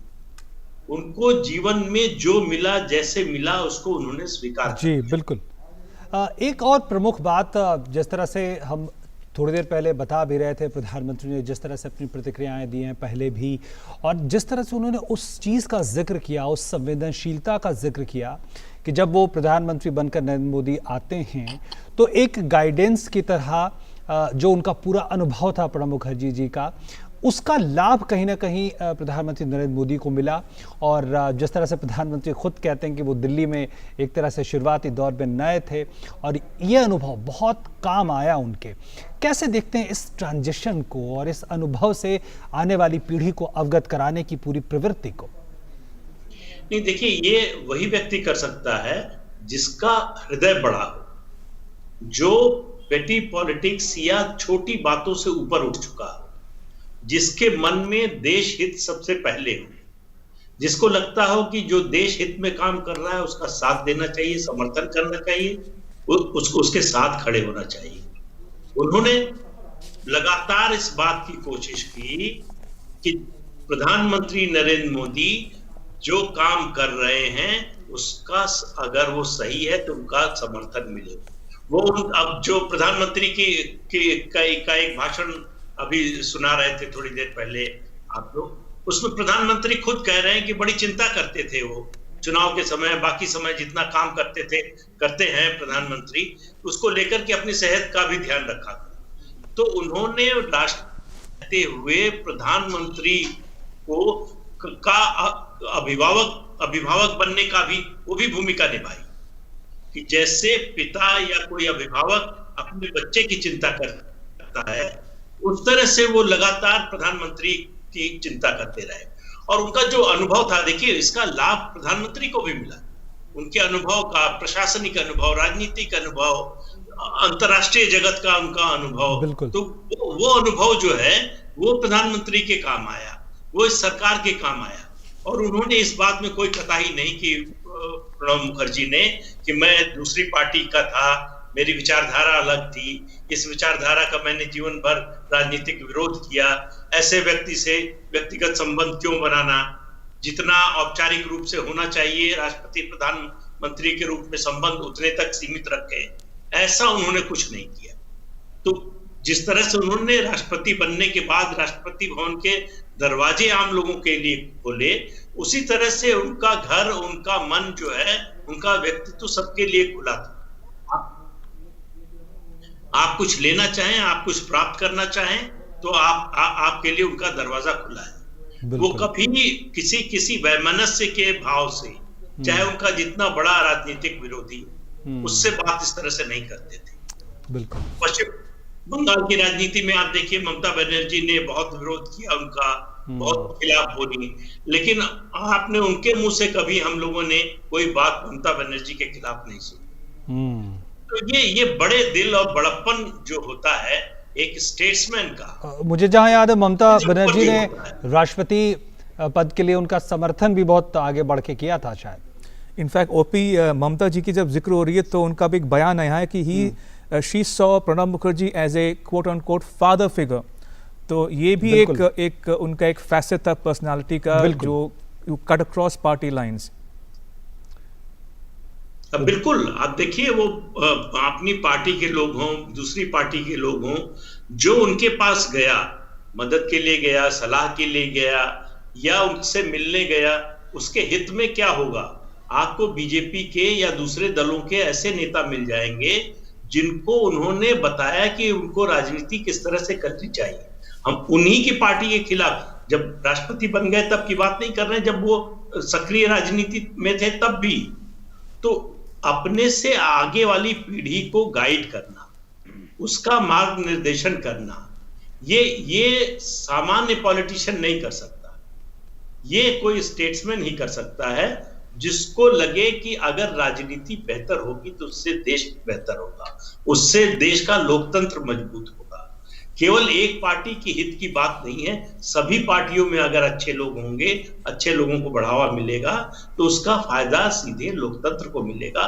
भारत में लोकतंत्र की जड़ें और गहरी और मजबूत होगी। ये इस तरह की सोच वाले नेताओं में थे प्रणब मुखर्जी, जिनके लिए पार्टी थी, उसके अनुशासन से बंधे थे, लेकिन उनका जो व्यक्तित्व था, उनके पास जो गुण था, उनके पास जो बुद्धिमत्ता थी, उनके पास जो एकेडमिक अनुभव था, प्रशासनिक अनुभव था, राजनीतिक अनुभव था, उसको बांटने में उन्होंने कोई कंजूसी नहीं की। जी, बहुत बहुत धन्यवाद प्रदीप जी आपका हमारे साथ जुड़ने के लिए। अब हमारे साथ हमारे नए मेहमान जुड़ रहे हैं, जयंतो घोषाल साहब। बहुत बहुत स्वागत जयंतो सर आपका हमारे साथ जुड़ने के लिए। और आपसे बातचीत मैं एक कहानी से शुरू करना चाहूँगा, और जहाँ तक मुझे याद है ये कहानी शायद आपने ही बहुत सालों पहले सुनाई थी मुझे, कि उनकी जो अपरिहार्यता है, जिस तरह से वो लगातार भारतीय राजनीति में ज़रूरी बने रहें। जब 1980 में शायद जब इंदिरा गांधी दोबारा आई प्रधानमंत्री के तौर पे, तो उसके बाद शायद प्रणब मुखर्जी चुनाव हार चुके थे। ये कहानी अगर गलत होगी तो आप मुझे बताएंगे। तो उसके बाद उनको बंगाल से इंदिरा गांधी ने वापस बुलाया और अपने मंत्रिमंडल का हिस्सा बनाया। इस कहानी को थोड़ा हमारे दर्शकों के लिए बताएं, इससे पता चलता है कि क्या उनकी अपरिहार्यता थी। नहीं, देखिए, प्रणब बाबू को चुनाव लड़ने के लिए मिसेस इंदिरा गांधी माना की थी। बोले थे कि तुम नहीं जीत पाओगे और चुनाव लड़ो मत। लेकिन प्रणब बाबू को लगा था कि हम चुनाव जीतेंगे, और बोला नहीं, हम कोशिश करते हैं। जब हार गए, वो दुखी होकर बैठे थे, तो बुलाएं और बोले कि हम तुमको राज्यसभा से ले आएंगे, और कैबिनेट में भी शामिल किए हैं। गुजरात से राज्यसभा मेंबर बनाया, क्योंकि बताया कि आई नीड यू, इस समय जरूरी है। और मुझे याद है और एक रोचक घटना कि जब शिवराज पाटिल को होम मिनिस्टर बनाया था सोनिया जी ने, और प्रणब बाबू ने मुझे बताया था कि मिसेस इंदिरा गांधी हारने के बाद मुझे जैसे दिल्ली ले आए थे, आज शिवराज पाटिल को मिसेस सोनिया गांधी वही कर रहे हैं जो मिसेस इंदिरा गांधी हमारे साथ किए थे। तो लेकिन प्रणब बाबू के बारे में एक ही चीज मुझे कहना है कि एक कॉन्स्टिट्यूशन छोटा ब्लू कलर का उनके अटैची में ऑलवेज रहता था। वो कहते थे कि देखो, कभी हम रूलिंग पार्टी है, कभी ऑपोजिशन है, लेकिन चलाता है देश ये कॉन्स्टिट्यूशन। और वो आर्टिकल 35, आर्टिकल 370, आर्टिकल सब ऑलवेज वो पढ़ना उसको बहुत हॉबी था। ऑलवेज वो पढ़ते थे, प्लेन में भी जाते थे तो कॉन्स्टिट्यूशन पढ़ते थे। तो मुझे याद है अरुण जेटली कॉमर्स मिनिस्टर बने हैं, वो आए थे WTO और वो गैट का वो चल रहा था कॉमर्स में, वो वर्ल्ड ट्रेड ऑर्गेनाइजेशन के साथ, तो बताया था कि प्रणब बाबू आप डंकल प्रपोजल शुरू किए थे कॉमर्स मिनिस्टर के नाते, और अभी आप बैकग्राउंड जो है वो सिखा दीजिए। तो प्रणब बाबू को, अरुण जेटली को प्रणब बाबू ने समझाया और बहुत तारीफ करते थे, कहते थे बीजेपी में राज्यसभा में, क्योंकि राज्यसभा में प्रणब बाबू भी थे, जाते थे और अरुण जेटली, तो कहते थे कि ये जो बीजेपी कांग्रेस ये सब चुनाव के समय लड़ाई और ठीक है, लेकिन मैं कहता हूं कि नरेंद्र मोदी जी जब गुजरात चीफ मिनिस्टर थे, प्रधानमंत्री तो बाद में, गुजरात चीफ मिनिस्टर के नाते आपको जरूर याद होगा विज्ञान भवन में आके गुजरात सीएम प्रणब बाबू का कितना तारीफ किए थे कि गवर्नेंस को बारे में, फाइनेंस मिनिस्टर थे उस समय प्रणब बाबू, और कितना तारीफ किए थे। और जब राष्ट्रपति बने, मुझे आज भी वो दिन याद है, ओथ टेकिंग सेरेमनी के एक दिन पहले, क्योंकि वो सार्क के कंट्रीज को बुला लिया था और बहुत अचानक सब कुछ हो रहा था, तो प्रणब बाबू के साथ, क्योंकि नवाज शरीफ आ रहे हैं, सार्क के कंट्रीज है, तो प्रणब बाबू विदेश मंत्री थे, प्रणब बाबू का एक्सपीरियंस है, तो वो प्राइम मिनिस्टर होने के पहले नरेंद्र मोदी जी से बातचीत कर रहे हैं। तो नरेंद्र मोदी जी के साथ क्या रिलेशनशिप था आपको ये तो सबको पता है, कि जैसे भारत रत्न के बारे में जब मोदी जी ने फोन करके बताया कि आपका नाम मैंने दे रहा हूं और इसमें आपको कोई इनकार करने का सवाल ही नहीं है, अभी प्रेसिडेंट हाउस वेट कर रहा है नाम के लिए, तो प्रणब बाबू कह रहे हैं कि हम क्या बता सकते हैं, आप जब तय कर लिए। तो ये जो रिलेशनशिप है, इसमें कोई पॉलिटिकल जो बैटल हम लोग जो देखते हैं कि तू मैं जो संस्कृति आज भी हम कांग्रेस पार्टी में देखते हैं, वो प्रणब बाबू के बारे में कांग्रेस, तो मुझे कभी कभी लगता है जो कांग्रेस जस्टिस नहीं दिखाया। कांग्रेस RSS ऑफिस में गए थे प्रणब बाबू, और उसके लिए कितना रिएक्शन हुआ था। प्रणब बाबू का प्रेसिडेंट भी जो नॉमिनेशन, वो भी तो पहले तो फर्स्ट चॉइस नहीं था, सबको आज पता है। प्रणब बाबू ने खुद लिख के गए हैं किताब में, और वो तो ममता बनर्जी ने क्या रोल प्ले किए थे, सब कुछ आज तो वो इतिहास है। तो आज के दिन में बहुत दुखद, मतलब जो घटना अभी जाना प्रणब बाबू के लिए एक बहुत बड़ा वैक्यूम होगा। और हर समय मध्य प्रदेश में क्राइसिस, कांग्रेस के लोग मुझे कहते हैं पत्रकार के नाते, मैं जब पूछता हूँ कहते कि वी आर मिसिंग प्रणब बाबू। तो प्रणब बाबू प्रेसिडेंट मतलब जब थे उस समय तो जरूर सब लोग जाते थे। जब प्रणब बाबू, बहुत लोगों को पता नहीं है कि प्रकाश जावड़ेकर से लेके रविशंकर जी सब मिनिस्टर, अभी भी कुछ दिन पहले तक भी, कोरोना के पहले मैं बोल रहा हूं, सब लोग आते थे और बातचीत करते थे। ये डायलॉग और प्लुरलिज्म, कॉन्सेंसस, ये सब झगड़ा पार्लियामेंट में होता है, लेकिन कभी कॉन्फ्रंटेशन का मानसिकता प्रणब बाबू के पॉलिटिकल DNA में ही नहीं था। तो इसीलिए मुझे लगता है कभी कभी प्रणब बाबू, और प्रणब बाबू कम बोलते हैं जी, सुनते हैं। और सबसे बड़ी बात है, इंदिरा गांधी ने एक बार बताया था कि ये प्रणब बाबू को मैं पसंद करता हूं इसीलिए कि हथौड़ी भी तुमको सिर में मरोगे तो उसको पाइप से धुआं निकलेगा, बात नहीं आएगा। तो प्रणब बाबू को, और प्रणब बाबू मुझे बताया था कि 6 फुट हाइट है किसी का, उसको खाना नहीं दोगे तो 3 दिन वो ना खाने से वो वीक हो जाएगा, उसका वेट कम हो जाएगा, लेकिन हाइट अगर 6 फुट है तो 6 फुट ही रहेगा।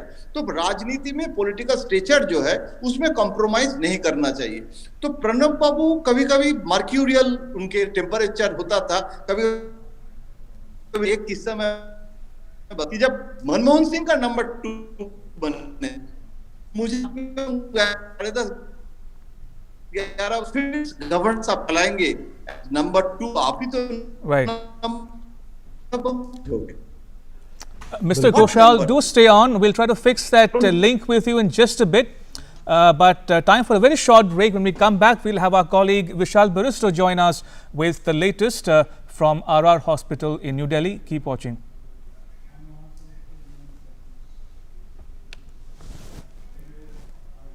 एक भरोसे का हुनर आँखों मिल गया, मिट गए वो फासले, वो वक्त भी बदल गया। रिश्ते पुराने हैं मगर मिलने के हैं ढंग नए, बदलाव के घुलने लगे अब जिंदगी में रंग नए। हम जहाँ, हमारा बैंक वहाँ। होगी बुनियादें तो हंसे हिंदुस्तान होगा জ্ঞান দিচ্ছে।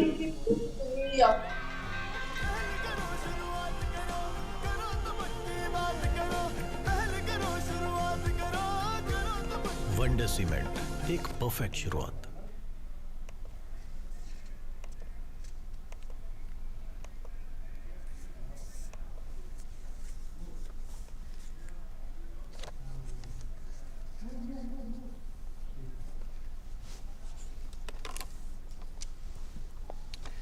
विशाल बैरिस्टो के पास चले जाइए। विशाल बैरिस्टो एंड जयंतु घोषाल और संजय सिंह। प्रदीप सिंह जी नहीं है। प्रदीप सिंह नहीं है। प्रदीप सिंह नहीं है। Welcome back. You're watching the continuous coverage here on DD News and DD India about the demise of former President of India, Pranab Mukherjee. And joining us now for our continuous coverage is my colleague Vishal Baristo, is joining us from outside the RR Hospital in New Delhi. Vishal, if you can hear us, update us on what you're picking up from the ground as we speak.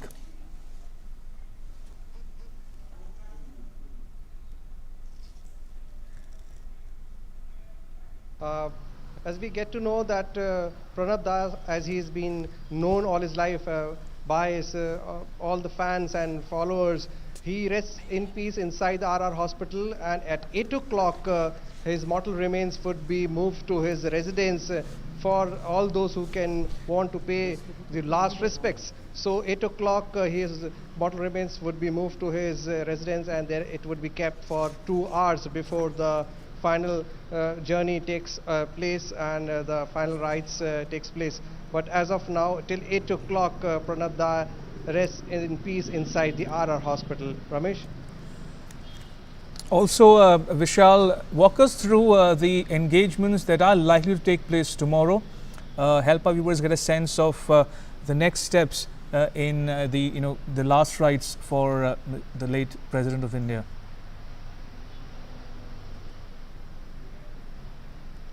Well, Ramesh, because Pranab Da was a very popular politician and also a human being, and he had friends all across party lines, not only within the Congress but also in the opposition parties. He had friends, and his friend, we all know that it was the Prime Minister Narendra Modi who had proposed his name for the Bharat Ratna Award. So, given that a lot of people would like to pay, along with the politicians, to pay their last respects, and that is why his mortal remains would be kept at his residence for 2 hours. 8 o'clock his mortal remains would be moved from RR Hospital, and after that for 2 hours it would be kept at his residence. So all those who would like to pay their homage, pay their last respects to the former President of India, and also the man who had dominated the Indian political scene for decades. He was a great man, a great personality, and whether it was defense or finance, whether it was finance or parliamentary affairs, any issue, and Pranab Da was there to help out his colleagues not only within the party but across the party lines, and that is why people, not only the politicians but also all those who have been in touch with him, would like to pay their last respects. And let me tell you that I am reminded of an instance when he had been nominated from the party for the election of president by the Congress party. He had come in Rajasthan for his campaigning, and jokingly he had said that I would be like to be called Dada forever, and that is why we all call him Pranab Da. That was the greatness of that man, who had a long political career, who had friends across party lines, and today when he is no more with us, but his fond memories are going to stay with us for a very long time. Ramesh? Indeed. On that note, Vishal, thank you for bringing our viewers up to speed with the latest from outside the RR Hospital in New Delhi. Appreciate it. और हमारे साथ हमारे तमाम मेहमान जुड़े हुए हैं। हमारे साथ इस वक्त जयंतो घोषाल साहब, इसके अलावा वरिष्ठ पत्रकार संजय सिंह जी, हमारे साथ अशोक भट्टाचार्य, ये तमाम लोग हमारे साथ जुड़े हुए हैं। अशोक जी, आप हमारे साथ जुड़े हुए हैं, तो मैं ये ज़रूर जानना चाहूँगा आर्थिक पत्रकारिता को आपने लंबे समय तक किया है और निश्चित तौर पर वित्त मंत्री के तौर पे प्रणब मुखर्जी को हम लोग जानते हैं। इसके अलावा योजना आयोग के उपाध्यक्ष के तौर पे भी उनकी बड़ी भूमिका रही। ये जो आर्थिक मामले थे, ये मैं खासकर आपसे जानना चाह रहा हूँ, उनकी भूमिका को लेकर, और खासकर 1984 में उनको पूरी दुनिया के सबसे अच्छे वित्त मंत्रियों में से शामिल किया गया था एक मैगजीन के द्वारा। क्या उनका योगदान रहा आर्थिक नीतियों की जहां तक बात करें तो कैसे आज उनको आप याद करेंगे? देखिए, 1982 में जब उनका अर्थ मंत्री के दफ्तर में जब उनका आगमन हुआ, भारत की अर्थनीति की अवस्था बहुत ही शोचनीय थी और भारत की जो एक, जिसे हम कहते हैं बैलेंस ऑफ पेमेंट क्राइसिस के वजह, उनके पहले जो वित्त मंत्री थे आर वेंकटरमन साहब, उन्होंने एक IMF लोन का एक $5.8 बिलियन का, उस समय IMF का सबसे बड़ा एक लोन था, वो लोन लिया था सरकार ने, और उससे एक आर्थिक जो हमारी जो स्थिति थी और उसका तो एक समस्या तो था ही, उस लोन से हम संभल रहे थे, पर वो IMF लोन उस समय एक राजनीतिक एक विवादास्पद चीज बन गई थी, बहुत बड़ी। पर मुझे याद है जब प्रणब मुखर्जी साहब जब अर्थमंत्री के जब उसमें पद में आए, तो उनका पहला एक दायित्व रहा और उन्होंने बहुत अच्छी तरह उस दायित्व को उन्होंने संभाला, वो था कि किस तरह से वो एक IMF लोन का एक तरफ से विवाद के बिना अर्थनीति को संभालने की कोशिश की जाए, और दूसरी तरफ वो किस तरफ से उस IMF लोन को बदल के एक राजनीतिक एक अपॉर्चुनिटी में परिवर्तित करें। और उन्होंने वो 3 साल में, मैं समझता हूँ ये चीज का पूरी तरह से ये उपलब्धि मैं मानता हूँ उनका ये है कि जब उन्होंने IMF के लोन के पैसे से उन्होंने देश की अर्थनीति को बैलेंस ऑफ पेमेंट सिचुएशन 1.5 साल में उन्होंने बदल दिया। देश की अर्थनीति ने भी इसका साथ दिया उनका, पर उन्होंने जरूर ये IMF लोन जिस तरह से उन्होंने लिया उसका इस्तेमाल किया, और उसके बाद उन्होंने उनके तीसरे बजट में उन्होंने एक ऐसा ऐलान किया जो राजनीतिक तौर से मैं मानता हूँ कि वो एक क्लियर स्टेटमेंट था। उन्होंने यह कह दिया कि भारत अपनी आखिरी किस्त IMF से नहीं लेगी, भारत ये चाहेगी कि वो आखिरी किस्त IMF जो और भी जो देश हैं जिनकी जरूरतें ज्यादा हैं उनको लिए दिए जा सके, और भारत ने अपना आखिरी किस्त को नकार दिया। तो मैं ये समझता हूँ कि एक तरफ IMF लोन से आर्थिक स्थिति मजबूत की, और दूसरी तरफ से IMF लोन की जो आखिरी किस्त उन्होंने मना करके उन्होंने एक राजनीतिक जो परिस्थिति थी उसका एक कड़ा मुकाबला किया, और मैं समझता हूँ कि जो इंदिरा गांधी सरकार ने उसका पूरा फायदा उठाया। दूसरी जो नीति उनकी 1982 में 82 से 84 में जो आई, वो मैं समझता हूँ कि NRI इन्वेस्टमेंट में उन्होंने काफी जोर दिया, और उसका आपको मालूम होगा कि उन्होंने एक ये जो NRI इन्वेस्टमेंट को बढ़ावा देने के लिए ये स्वराज पाल का कंट्रोवर्सी, एस्कॉर्ट्स ऑन, उसका काफी कंट्रोवर्सी आया, पर उन्होंने उसको भी ठीक तरह से संभाला। और तीसरा एक कंट्रोवर्सी मैं समझता हूँ जो के सामने आया और उन्होंने उसका अच्छा कड़ा मुकाबला किया, वो है कि केंद्र और प्रदेशों का जो एक वित्तीय एक जो रिलेशनशिप, जो संपर्क जो है, जो केंद्र और प्रदेशों का जो वित्तीय संपर्क, उसका ढांचे के बारे में उन्होंने काफी जोर दिया। और मैं मानता हूं कि जो सरकारिया कमीशन का जो गठन हुआ और उन्होंने जो अष्टम फाइनेंस कमीशन के साथ जो उन्होंने एक इम्प्लीमेंटेशन किया, वो काफी मुझे अभी भी याद आ रही है। और जब दूसरी बार जब वो फाइनेंस मिनिस्टर बने, और वो मैं आपको एक इम्पोर्टेंट बात कह दूं कि हमारे देश में अभी तक 5 ऐसे वित्त मंत्री हैं जो 2 बार फाइनेंस मिनिस्टर बन चुके हैं, पर वो ऐसे वित्त मंत्री रहे जो उनका दूसरा मंत्री पद का काल 25 साल बाद आया। इसका मतलब वो जब 1982 और 84 में जब पहली बार जब वित्त मंत्री बने, उसके 84 में वो उनका वित्त मंत्री का पहला दौर खत्म हो गया। उसके 25 साल बाद 2009 में वो फिर वित्त मंत्री बने और उस टाइम उनके प्रधानमंत्री थे मनमोहन सिंह। जो मनमोहन सिंह उनके reserve bank of India governor थे जब वो पहली बार वित्त मंत्री बने थे। पर उनकी राजनीतिक जो एक उदार चरित्र था उनका, वो मैं मानूंगा कि उन्होंने जी अशोक जी, मनमोहन सिंह को अपना प्राइम मिनिस्टर मान के वित्त मंत्री का पद संभाला और वोडाफोन टैक्स ऐसे कंट्रोवर्सी को उनका संभाला। तो मैं समझता हूँ कि उनकी जो अवदान जो है, योगदान जो रहा है वित्त मंत्री के तहत, ये एक इतिहास में एक बहुत बड़ा एक अध्याय माना जाएगा। Right, I'll ask Mr. Bhattacharya and other guests to stay on, but I want to take a moment to bring our viewers up to speed with a profile of the man and his politics. Take a look at the life and times of late President Pranab Mukherjee. A man of humble origins, former President Pranab Mukherjee was born in the small village of Mirati in Birbhum district of West Bengal on December 11, 1935. Pranab Mukherjee's father had a great influence on his life. Mukherjee, or Pranabda as he was called by many, was married to late Shubhra Mukherjee, an accomplished singer of Rabindra Sangeet and an artist. Pranab Mukherjee acquired a master's degree in history and political science as well as a degree in law from the University of Calcutta. He then embarked on his professional life as a college teacher and journalist. Inspired by his father's contribution to the national movement, he in 1969 plunged into full-time public life following his election to the upper house of parliament on a Congress ticket. Under late Prime Minister Indira Gandhi, Pranab Mukherjee's rise in his political career was rapid.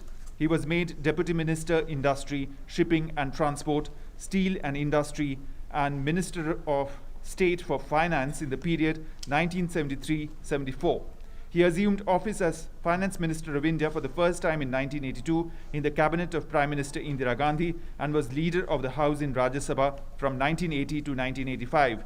He was Deputy Chairman of the Planning Commission from 1991 to 1996, Minister for Commerce from 1993 to 1995, Minister of External Affairs from 1995 to 1996, Minister of Defence from 2004 to 2006, and once again the Minister of External Affairs from 2006 to 2009.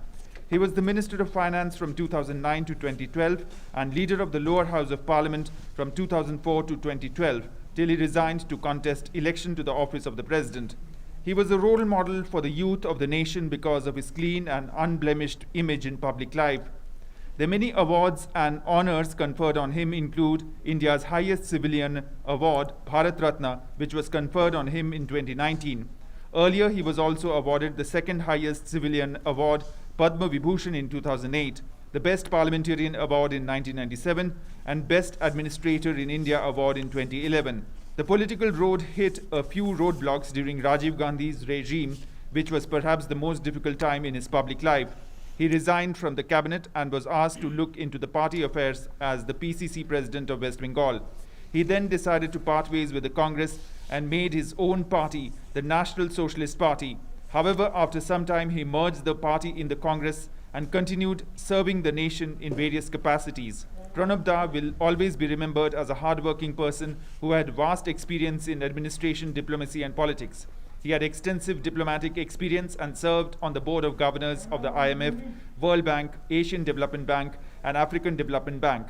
He led the Indian delegation to the Commonwealth Finance Ministers' conferences in 1982, 1983, and 1984, the United Nations General Assembly in 1994, 1995, 2005, and 2006, the Conference of Commonwealth Heads of Government at Auckland in 1995, the Non-Aligned Foreign Ministers' Conference at Cartagena in 1995, and the conference to mark the 40th anniversary of the Afro-Asian Conference in Bandung in 1995.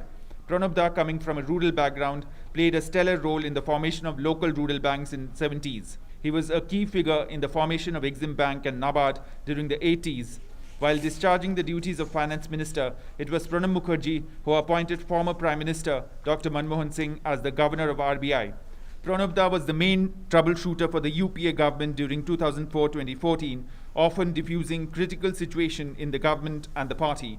In the parliament, he was the leader who was respected by all and commanded respect and admiration on both sides of the political divide. He was considered the main brain behind a string of key decisions made by the UPA government, including the Right to Information Act, administrative reforms, Manrega, Food Security Act. So much was his indispensability during those years that he headed 95 empowered groups of ministers during the UPA regime. Pranab Da also authored several books on the Indian economy and on nation building. Let the objective of spreading peace, harmony and happiness inform the formulation of our public policy and guide all the actions of our state and citizen in their everyday life. These only will be able to create a happy nation where nationalism flows uninterruptedly, automatically. A powerful orator and scholar, Pranab Da will always be remembered for his intellectual and political prowess, as well as a remarkable knowledge of international relations, finance, and parliamentary process. Indian nationalism emanated from universalism, the philosophy of Vasudhaiva Kutumbakam, Sarve Sukhina Bhavantu, Sarve Santu Niramayo. We see the whole world as one family and pray for the happiness and good health of all. Our national identity has emerged through a long-drawn process of confluence, assimilation, and coexistence. He was acclaimed for his role as a consensus builder on difficult national issues through his ability to forge unity amongst diverse political parties. Pranab Da was closely associated with culture and religion, often leading the prayers during Durga Puja in his ancestral village in West Bengal. India will always remember him as an astute politician, able administrator, and above all, a compassionate human being who remained connected to his roots. Bureau Report, DD India. और हमारे साथ हमारे तमाम अतिथि विशेषज्ञ मौजूद हैं। संजय सिंह जी हमारे साथ जुड़ चुके हैं। संजय सिंह जी, उनकी हमने देखा किस तरह की भूमिका आर्थिक मामलों में रही, अलग अलग सरकारों में उनकी भूमिका रही, लेकिन जो एक बात जो उनको ख़ास बनाती है वो है कि तमाम राजनीतिक दलों के बीच में उनकी स्वीकार्यता। और जब राष्ट्रपति का चुनाव हुआ तब भी हमने देखा था, तो कैसे इसको उन्होंने साधा, इस चीज़ को कैसे साधा, क्योंकि पार्टी की अपनी प्राथमिकताएं होती हैं, अपने बायसेस होते हैं, उसके बीच में कैसे उनको हम एक अजात शत्रु के रूप में आज याद कर रहे हैं? आपने बहुत अच्छी बात कही। देखिए प्रणब बाबू 1900, ये आवाज इको आ रहा है मेरे कान में, उसको जरा ठीक करवा देंगे प्लीज। प्रणब बाबू एक ऐसे नेता हैं जो 1969 में संसद में आते हैं, अपर हाउस में, राज्यसभा में। वो भी एक ऐसे एज में जिस समय नॉर्मली राज्यसभा अपर हाउस में कम लोग आते हैं, मतलब अर्ली 30s में वो आए। और जब वो राष्ट्रपति के पद पे थे तो जिस पार्टी को बिलोंग करते थे उससे ज्यादा वो करीब हुए नरेंद्र मोदी जब प्रधानमंत्री भारत के बने 2014 में। 2012 में वो राष्ट्रपति बने। मैं जयंतो घोषाल जी को सुन रहा था, उन्होंने बहुत अच्छा एक्सप्लेन उस चीज को कर रहे थे, उन सर्कमस्टांसेस को। A.K. भट्टाचार्य जी उनके वो नीतियों को बता रहे थे। लेकिन एक चीज देखिए कि जो व्यक्ति 1969 में राज्यसभा में आता है, वो व्यक्ति 25 साल बाद लोकसभा में आता है। 2004 में पहली बार वो लोकसभा में आए। और जब नरेंद्र मोदी भारत के प्रधानमंत्री बने तो मोदी जी खुद ही इस चीज को बता चुके हैं कि दिल्ली जब आए तो प्रणब मुखर्जी एज ए राष्ट्रपति से ज्यादा एज ए गार्जियन उन्होंने उनका हाथ थामा और उन्हें बहुत सारी व्यवस्थाओं से परिचित करवाया। वो एक ऐसे व्यक्ति हैं जिन्हें हम राजनीति में वॉकिंग इंसाइक्लोपीडिया कह सकते हैं। और कमाल की मेमोरी, कमाल के उनके नोट्स। वो किसी भी जो पॉलिटिक्स के स्टूडेंट हैं उनके साथ जो लोग भी इंटरैक्ट करते थे, मतलब एक आप एनरिच होकर के उनसे बात करने के बाद वो निकलते थे। तो इसलिए देखिए भारत रत्न जो उन्हें दिया गया वो बीजेपी सरकार, नरेंद्र मोदी सरकार के द्वारा दिया गया, जो हाईएस्ट सिविलियन अवार्ड हमारे यहाँ होता है। और आमतौर पे ये परंपरा रही है कि आपका जो जिस तरह का आइडियोलॉजिकल थॉट के हिसाब से भी, मतलब ये एक एक्विजिशन, ये चार्ज हमेशा से लगते रहा है, उससे परे, क्योंकि प्रणब का व्यक्तित्व इतना विशाल था कि उन्होंने जिस तरह के सॉल्यूशंस, जिस तरह की चीज़ें और राष्ट्रपति पद की मर्यादाएं और उसका जो गौरव बढ़ाने का उन्होंने काम किया, या उसके पहले की उनकी जो राजनीतिक यात्रा रही, उन संपूर्णता के बेसिस पे भारत रत्न दिया जाता है। उससे एक कदम और आगे चलिए, जब वो राष्ट्रपति का पद वो त्याग कर रहे थे, राष्ट्रपति त्याग करने के बाद वो आरएसएस के कन्वेंशन में गए। बहुत शोर हुआ, बहुत सारे लोगों ने उसके बारे में सवाल उठाए, लेकिन प्रणब बाबू का वहाँ जो भाषण था वो एक ऐतिहासिक भाषण होगा, और मुझे लगता है बहुत सारे समय लोगों को वो चीज़ सुनना चाहिए।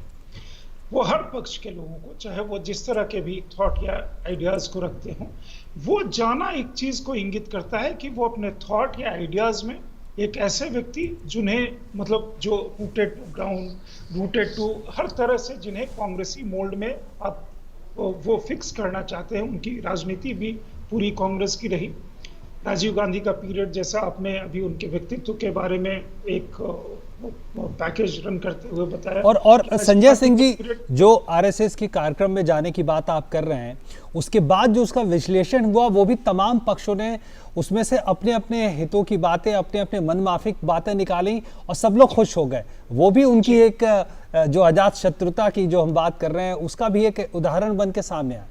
देखिए, ये बहुत बड़ी खूबी होती है, एक स्टेट्समैन की खूबी होती है कि स्टेट्समैन जो है वो लार्जर गुड की तरफ देखता है कि इसमें बहुजन हिताय या बहुतायत के लिए अच्छी चीज़ क्या है।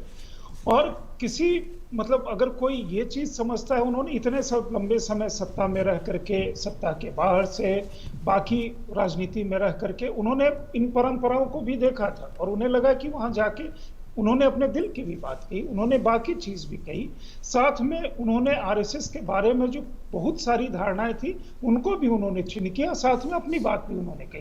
तो ये एक बहुत बड़ी चीज़ होती है। जैसे एक दूसरा चीज़ लीजिए, जब मोदी सरकार के प्रथम कार्यकाल में एक बार संसद में बड़ा हंगामा चल रहा था और संसद बिल्कुल कांग्रेस पार्टी वो ठप वो कर रही थी, और एक दिन ऐसा आया था जिस दिन कुछ सांसद सस्पेंड किए गए थे लोकसभा स्पीकर के द्वारा।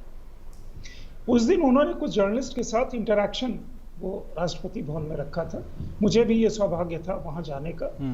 कुछ समय पहले उन्होंने 3 चीजें कही थी, उस बात को उन्होंने वहां पे दोहराई थी जी कि डेमोक्रेसी के 3 पिलर होते हैं, डिबेट, डिस्कशन एंड डिसेंट, और इनके आधार पे फिर ये डिसेंट जो है उसका सोल्यूशन निकलता है डायलॉग से, बातचीत के एक प्रोसेस से, कि आप चर्चा कीजिए, आप बात कीजिए, और उसमें जो किसी तरह की विचार भिन्नता है उसको बातचीत से सुलझाइए, लेकिन ये सदन रोको, सदन ठप करो, ये नहीं चलेगा।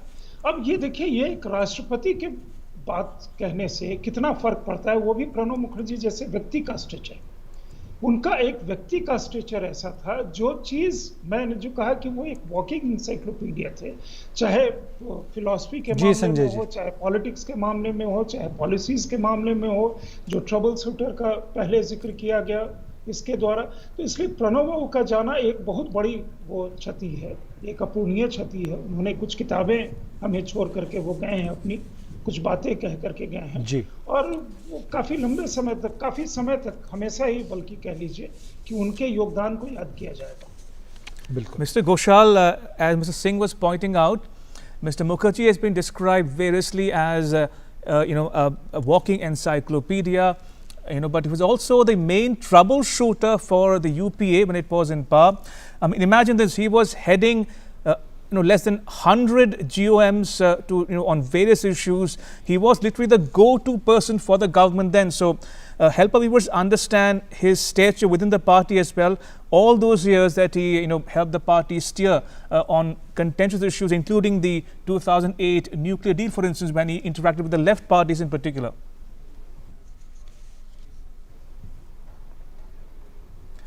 Right, we lost that link with Jayanta Ghoshal, but if I can bring Mr. Bhattacharya back in this discussion.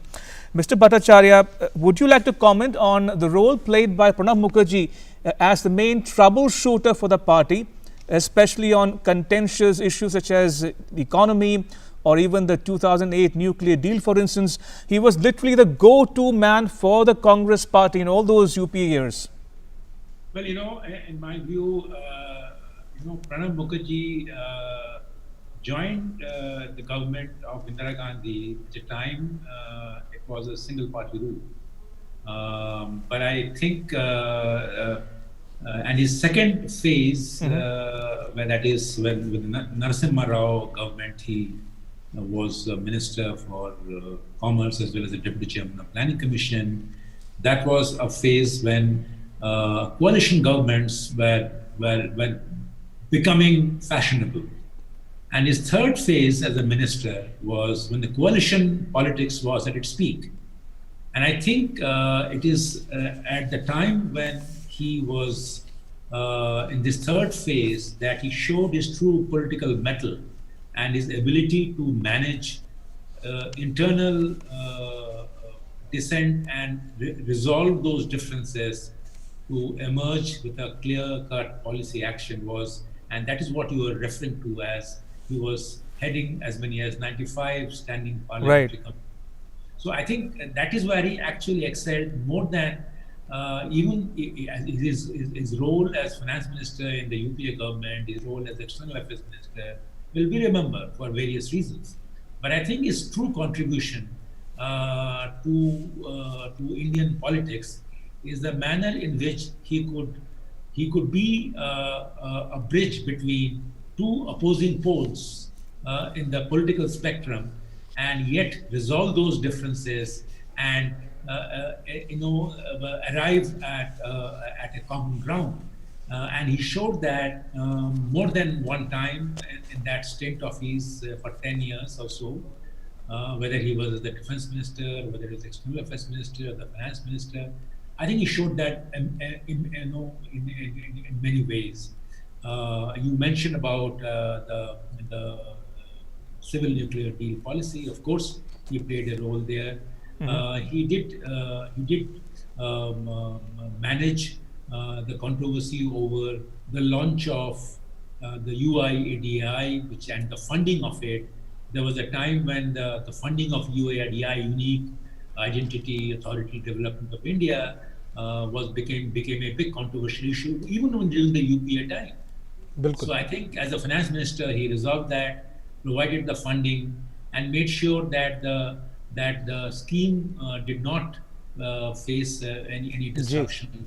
And today it is the current government, the Modi government's really a marquee scheme. So therefore, I think he played many, even in the case of his relationship with the finance in the Reserve Bank of India as a finance minister, always showed that he was willing to have discussions. I mean, it is not that even as the finance minister in Indira Gandhi, he had differences with his RBI governor then, who was Manmohan Singh at that time. Even when he was the finance minister under Manmohan Singh and the governor was D. Subba Rao, he had his differences, but he knew how to resolve those differences, and he would prevent the RBI governor from taking any steps that might lead to an embarrassing situation for the whole economy or the polity or the government. And I think the big difference that you see now and then between Pranab Mukherjee is this, that in spite of his sharp differences with various people, he managed those differences in a way that finally a decision was taken and there were no adverse reactions for the politics. बिल्कुल, और शायद इसीलिए उनको party और सरकार का संकट मोचक एक लंबे समय तक कहा जाता रहा, और निश्चित तौर पर आने वाले जो तमाम पीढ़ी है वो उनका अनुसरण ज़रूर कर रहे हैं और करेंगे। यहाँ पर रुकने का और छोटे से ब्रेक के लिए, ब्रेक के बाद तुरंत लौटते हैं।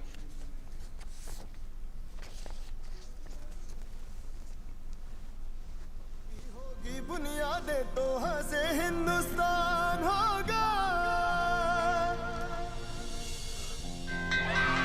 पहले करो शुरुआत करो, करो तो पक्की बात करो, पहले करो शुरुआत करो, करो तो पक्की। वंडर सीमेंट, एक परफेक्ट शुरुआत। भैया जी सारी तैयारी कर ली अपने गोपाल की शादी की, लच्छू सब संभाल रहा है। भैया जी जूते आ गए हैं, शेरवानी फिट करा लिया है। वहाँ बात की भैया जी ऐसी बातों में मर्दों का क्या काम। वाह, जब बहू आएगी तुझे पूछेगी बुड़बक कि परिवार नियोजन का कौन सा तरीका अपनाना है तो क्या कहेगा। लच्छू संभाल रहा है। सिर्फ शादी नहीं, शादी के बाद की समझदारी की तैयारी करो। विवाह के साथ परिवार नियोजन की जिम्मेदारी में भी बन रहा है इंडिया। फोन करें और परिवार नियोजन से जुड़ी सब जानकारी पाएं। जोड़ी जिम्मेदार, जो प्लान करे परिवार।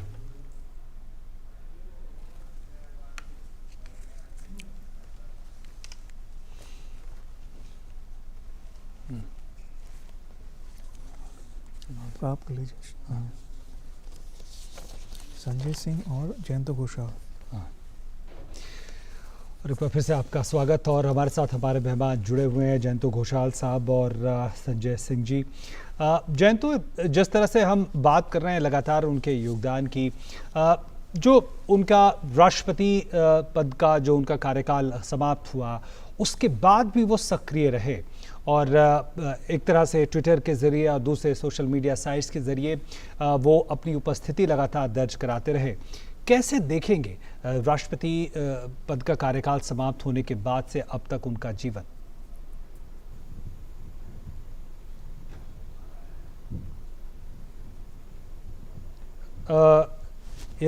संजय सिंह जी। देखिए, प्रणब बाबू का राष्ट्रपति पद के छोड़ने के बाद की जो गरिमा है वो व्यक्ति की गरिमा, जो कार्यकाल जो था और उसके पहले का जो कार्यकाल था वो और उसके बाद का, मतलब जो आप एक्टिव लाइफ का कह रहे हैं, व्यक्ति अपनी उपस्थिति इस तरह से वो दर्ज करवा चुके थे कि उसके बाद जो सलाह लोगों को करना था, जो आज लोग सरकार में हैं या लोग सरकार के बाहर हैं, वो लोग जा करके उनके साथ वो एनरिच होकर के आते थे, चाहे वो पॉलिसी डिसीजंस की बात हो, चाहे वो किसी तरह के राजनीति दिशा की बात हो, या कोई ऐसा व्यक्ति जो एक पिता तुल्य पोजीशन में हो, एक मार्गदर्शक की पोजीशन में हो और जो आपको ये कह सकता हो कि आप यहाँ सही जा रहे हैं और वहाँ गलत जा रहे हैं। मान लीजिए कि उन्होंने सोशल मीडिया के माध्यम से लार्जर जो एक देश की जनता है उसको मैसेज दिया, और उसके साथ ही जो पॉलिसी मेकर्स हैं, जो लोग उनके साथ जाकर के मिलते थे, जैसा जयंत पहले बता रहे थे, तो ये एक बहुत बड़ी चीज है। दूसरी चीज कि आप ये देखिए एक व्यक्ति का कृतित्व कि एक जो अभी प्रधानमंत्री, दोनों डायमेट्रिकली ऑपोजिट मतलब पॉलिटिकल थॉट के लोग आए थे, और कोई और सिचुएशन में हम एक कन्फ्रंटेशन जैसी स्थिति सोच सकते थे। अगर कन्फ्रंटेशन की स्थिति नहीं भी होती तो कोई कॉर्डियलिटी जो है, वो प्रोटोकॉल जो है राष्ट्रपति और प्रधानमंत्री की, वहां तक शायद होकर के सीमित हो जाती। लेकिन इसके विपरीत हमने देखा कि एक ऐसा संबंध जो राष्ट्रपति और प्रधानमंत्री का, जो बहुत लंबे समय तक और शायद अभी के मतलब जो पिछले कुछ दशकों का इतिहास है, उस समय में ऐसा कभी नहीं हुआ कि जिस समय राष्ट्रपति और प्रधानमंत्री का सामंजस्य और समन्वय इस तरह से बना। तो एक मतलब प्रणब मुखर्जी का व्यक्तित्व जो है वो कुछ इस तरह का है, जैसे आपने बाकी कार्यकाल गिनाए, जैसे ट्रबल शूटर की एक जो चीज है। आप देखिए, प्रणब मुखर्जी भारत के प्रधानमंत्री, एक बार 84 में राजीव गांधी को लगा कि शायद उनके प्राइम मिनिस्ट्रियल एम्बिशंस हैं, और ये सोच करके उनके सलाहकारों ने या उन्होंने जो सोच करके भी उस समय वो साइडलाइन हुए। लेकिन उस व्यक्ति का रेजिलियंस देखिए कि वही पार्टी उनको वापस लेकर के आती है, उसके साथ वो काम करते हैं और फिर से शिखर पे पहुंचते हैं। लेकिन फिर एक ऐसा मौका 2004 में था जिस समय प्रणब मुखर्जी सीनियर मोस्ट होने के नाते, सर्वमान्य होने के नाते शायद प्रधानमंत्री बन सकते थे, नहीं बने। और जो अभी AKB साहब ने जो बताया कि उसके बावजूद उन्होंने मनमोहन सिंह के प्रधानमंत्री के पोजीशन को स्वीकारा। मनमोहन सिंह उन्हें सर कहते थे, और उसके बाद प्रणब मुखर्जी मतलब वित्त मंत्री, रक्षा मंत्री और विदेश मंत्री के नाते उस सरकार में उन्होंने काम किया। तो वहां से लेकर के यहाँ आना और उसके बाद आज की गरिमा रखना, देखिए व्यक्ति कोई भी इस धरती पे अमर होकर के नहीं आया है, लेकिन जब वो जाता है तो वो क्या थाती छोड़ करके जाता है अपने चाहने वालों के लिए, अपने देश के लिए और बाकी लोगों के लिए, वो सबसे बड़ी पूंजी होती है।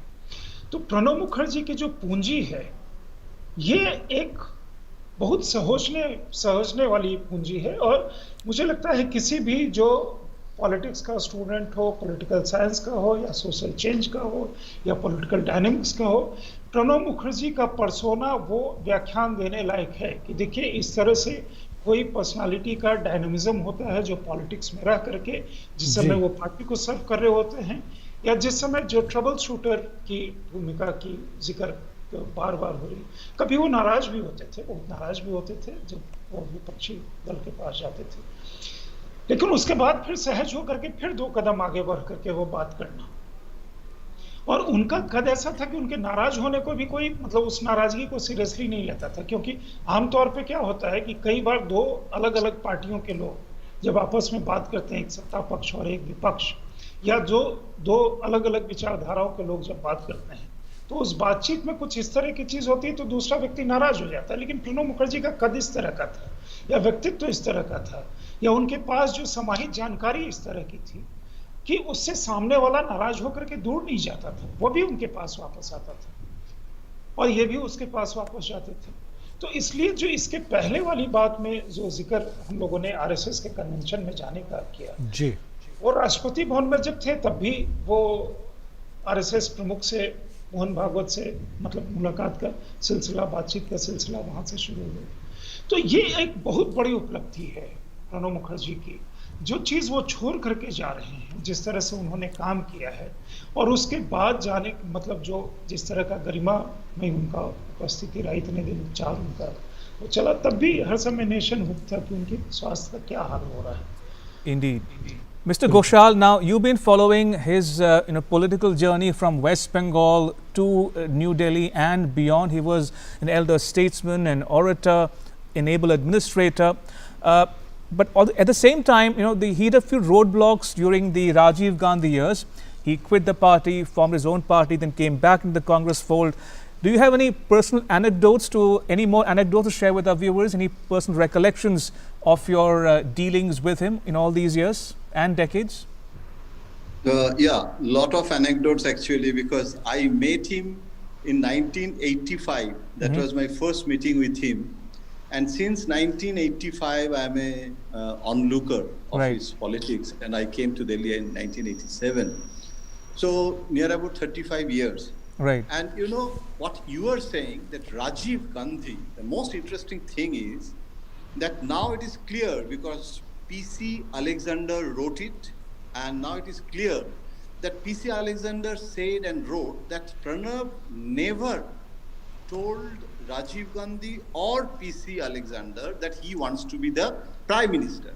But there was a misconception, and that is an old story. But the problem is Arun Nehru and several other characters were there, and Rajiv Gandhi, somehow he had a bitterness. Even in the Bombay Congress session, suddenly Pranab Mukherjee started his speech and Rajiv announced the lunch break. So it was inconclusive speech. I was there in that Bombay session. And Pranab Mukherjee, the interesting thing that I was traveling with the new party leader, Pranab Mukherjee, Rashtriya Samajwadi Congress. Right. And at that time, I was just trainee journalist, and I am from Bengal, but I never visited so many villages. Right. Because and through Pranab Mukherjee's new party's travel plan, I visited all those districts. But he never used to attack Rajiv Gandhi personally. He didn't take the name of Arun Nehru. He used to say the party managers, the brokers, Rajiv Gandhi's core group, but he never attacked Rajiv Gandhi. So I asked, Pranab Babu, that now you are the leader of a new party, and Rajiv Gandhi expelled you, right, and why you are not attacking him personally? He said that I don't believe in the personal attack. And till today, after his death, I must admit that in Parliament also, when he was president, he used to watch the television channels, and when the Parliament there was an uproar, he was very sorry and sad figure. He used to tell me that I am missing the Parliament, but this tutu meme culture, he detested. So since 1985 and then 87, Rajiv Gandhi realized, and Rajiv Gandhi 1984, Mr. Clean, and 1987, he is Bofors Gandhi. So there is a political contextual reference also, because Mrs. Gandhi, After Morarji Desai's right-wing finance ministry, what Mr. Bhattacharya explained, that time it was needed. So he was from Bengal Congress. In 1969, he was not a congressman. And you know, the first Indira Gandhi, when she heard the speech on bank nationalization from a Bengal Congress party sole member, she was amazed that who is this guy? And Om Mehta was the chief whip, and he told Om Mehta ki pata karo, who is this person? So that time he's a non-entity. But since after that there was the merger of Bengal Congress and Congress. Right. But the interesting thing is that when what you are asking me, that he understood that it's a major mistake of his political life. Because he is not a mass leader. Mr. Ghoshal, hold your thoughts. I'll come back to you in just a bit. I want to read out for the benefit of viewers who might just be tuning in the message coming in from former Prime Minister Dr. Manmohan Singh. He says, and I quote him here, "I have learnt with profound sorrow about the passing away of Shri Pranab Mukherjee, former President of India. In his death, our country has lost one of its greatest leaders of independent India. He and I worked closely in the government of India, and I depended on him a great deal for his wisdom, vast knowledge and experience of public affairs. I wish to convey to all members of his family my deepest condolences on this sad occasion." और इसको दर्शकों के लिए हिंदी में अगर बताना चाहें तो उन्होंने साफ तौर पर कहा, पूर्व प्रधानमंत्री मनमोहन सिंह ने, कि उनको का भारी दुख पहुंचा है और उन्होंने अपने कार्यकाल के दौरान बहुत कुछ सीखा उनसे और बहुत चीज़ों को लेकर वो उन पर निर्भर थे और उन्होंने उनके परिवार के प्रति भी संवेदना जताई है। और अशोक जी, एक बात जो हम लगातार बात कर रहे हैं, उनका जो पूरा राष्ट्रपति के तौर पे जो उनका कार्यकाल रहा, उसके बाद भी जो उनकी सक्रियता बनी रही, और अगर कहा जाए कि जो आरआर हॉस्पिटल में जब वो भर्ती होते हैं 10 तारीख को, उस समय तक उन्होंने उनकी सक्रियता रही और ख़ुद ट्वीट करके उन्होंने ये जानकारी दी थी। क्या बात है जो इस उम्र में भी, इस स्थिति में भी लगातार उन्हें सक्रिय बनाए रखी? देखिए, ये तो उनकी एक राजनीतिक चेतना, मैं समझता हूँ कि उनकी एक राजनीतिक चेतना बहुत ही शार्प थी। ये बहुत ही उनका लोगों के साथ जनसंपर्क बना के रखने का एक, समझ लीजिए, एक दूसरा धर्म बन गया था। और अगर आप उनकी पूरी अगर राजनीतिक जीवन और राजनीतिक जो दायित्व उन्होंने लिए पिछले कई सालों तक, आप ये देखेंगे कि वो एक कोई कट्टर राजनीतिक लीडर नहीं थे। वो बहुत ही एक समय की मांग से देखकर वो किस तरह अपने जो नीतियों का जो निर्धारण में परिवर्तन चाहिए उसके बारे में वो विमुख कभी नहीं थे। अगर आप देखें 1982 से 84 में, वो उस समय वो जमाना दूसरा था, आर्थिक नीतियों का जो आधार था वो दूसरा था, एक्सपोर्ट्स के ऊपर ज़्यादा जोर दिया नहीं जाता था। पर तब भी जब IMF का लोन लिया गया, उनको ये लगा कि इस वक्त अगर हम एक्सपोर्ट्स के ऊपर जोर ना दें, तो उन्होंने एक्सपोर्ट्स के ऊपर काफ़ी जोर दिया। उसके बाद जब वो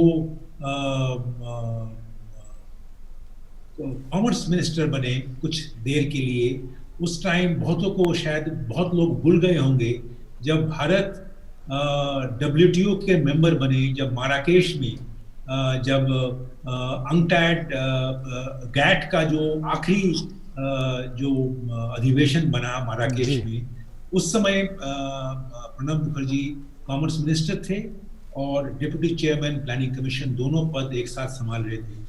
और उस समय उनकी जो नेतृत्व में भारत माराकेश में जाकर गैट का विलय हुआ और वर्ल्ड ट्रेडिंग ऑर्गेनाइजेशन का जन्म हुआ। उसमें उन्होंने जो भारत का जो नेतृत्व उस समय दिया, मैं समझता हूँ कि वो प्रणब मुखर्जी 1982 के 84 के प्रणब मुखर्जी वो नहीं थे।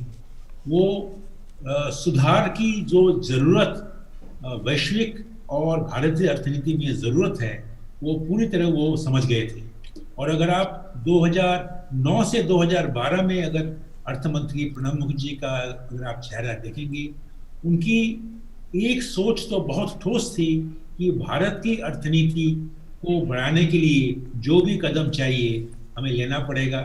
पर उसके साथ साथ उनकी दृढ़ धारणा ये थी कि फॉरेन इन्वेस्टमेंट लोगों को घर में जाकर इनवाइट करने से नहीं आता है। अगर हमारी अर्थनीति अगर स्ट्रांग बन जाए तब हमारी एफडीआई आएगी। इसी कारण उन्होंने जो एक विवादित वोडाफोन टैक्स का उन्होंने एक आइडिया उन्होंने दिया, क्योंकि उन्होंने देखा कि भारत से अगर वो रेट्रोस्पेक्टिव अमेंडमेंट नहीं किया जाए तो भारत से काफी जो टैक्स के जो पैसे जो बहुत सारे विदेशी कंपनियों ने जमा किए थे वो सारे पैसे बाहर चले जाएंगे। हालांकि उस समय बहुत सारे यूपीए के मिनिस्टर लोगों ने इसका विरोध अंदरी तरीके से किया था, पर मैं मानता हूं कि प्रणब मुखर्जी का एक बद्धमूल धारणा ये था कि वो अगर रेट्रोस्पेक्टिव अमेंडमेंट उस समय नहीं किया जाएगा तो भारत की अर्थनीति, भारत की जो खजाने के ऊपर एक बहुत बड़ा चोट पहुंच सकता है। और अगर आप देखें वो रेट्रोस्पेक्टिव अमेंडमेंट को बहुत जो नए पार्टियों ने उसके एक राजनीतिक अस्त्र बना के सरकार को हराने की कोशिश की और हराया भी। पर प्रधान जो वित्त मंत्री होने के नाते उन्होंने जो डिसीजन लिया था उस डिसीजन का बाकी जो पिछले सरकार जो आए उन्होंने उसका परिवर्तन कोई नहीं किया। Vodafone tax, retrospective amendment tax वही है, वही है। यही दिखाता है कि उन्होंने जो डिसीजन 2012 में लिया वो देश की खजाने के लिए लिया और उस डिसीजन को बाकी जो सरकार उसके बाद जो 2014 में आई उसका कोई परिवर्तन नहीं किया गया। और मैं मानता हूं कि प्रणब मुखर्जी की जो एक दूरदृष्टि थी उसकी सराहना इस समय करनी चाहिए जब वो हमारे साथ नहीं। जी बिल्कुल। संजय सिंह जी, जो कोरोना काल है उस दौर से हम गुजर रहे हैं और इस दौर में इस समय में प्रणब दा का जाना, आपको लगता है कि बहुत कम लोगों को मौका मिल पाएगा अंतिम दर्शनों के लिए, ये एक कसक रह जाएगी? आप ये बात सही कह रहे हैं, क्योंकि आमतौर पे प्रणब मुखर्जी के चाहने वाले राजनीति क्षेत्र से बाहर सामान्य जनता में भी काफ़ी बड़ी एक संख्या है जो उनको लोग चाहते हैं।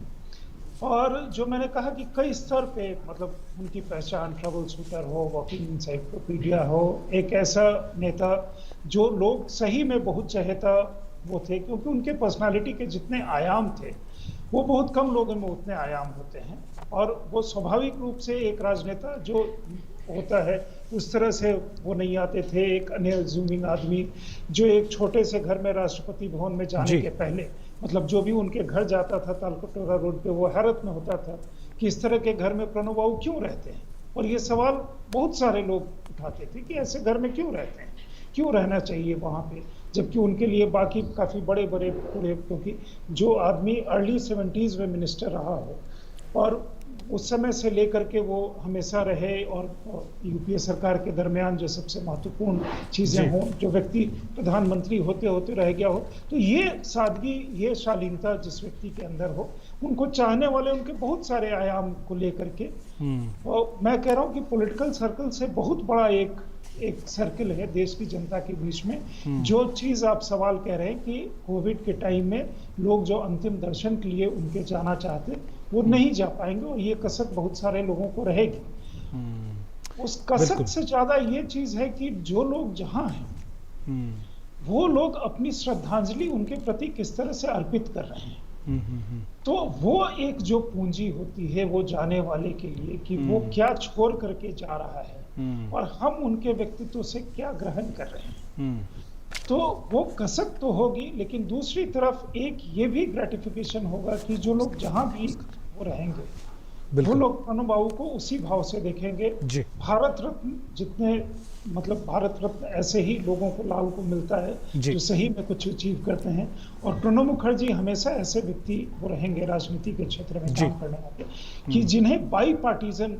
उसके देखते हुए उन्हें भारत रत्न से नवाजा गया और लोग के दिल में भी उसी रहेंगे।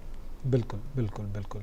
बहुत बहुत धन्यवाद यहाँ पे मैं करना चाहूँगा अपने तमाम मेहमानों का, संजय सिंह जी आपका, अशोक भट्टाचार्य जी आपका हमारे साथ जुड़ने के लिए, और जयंत घोषाल साहब आपका भी हमारे साथ जुड़ने के लिए। तो निश्चित तौर पर जो प्रार्थनाओं का सिलसिला है वो लगातार जारी है, जो संवेदनाओं का उभार लगातार आ रहा है अलग अलग प्रतिक्रियाओं के माध्यम से वो लगातार जारी है, और हमारे पास जो सूचना है उनके मुताबिक कल सुबह 10 से 12 बजे तक अंतिम दर्शनों के लिए 10 राजाजी मार्ग नई दिल्ली में उनका पार्थिव शरीर रखा जाएगा, और पल पल का हाल हम डीडी न्यूज़ पर आपको पहुँचाते रहेंगे। On that note, thank you for staying with us. Appreciate it. नमस्कार।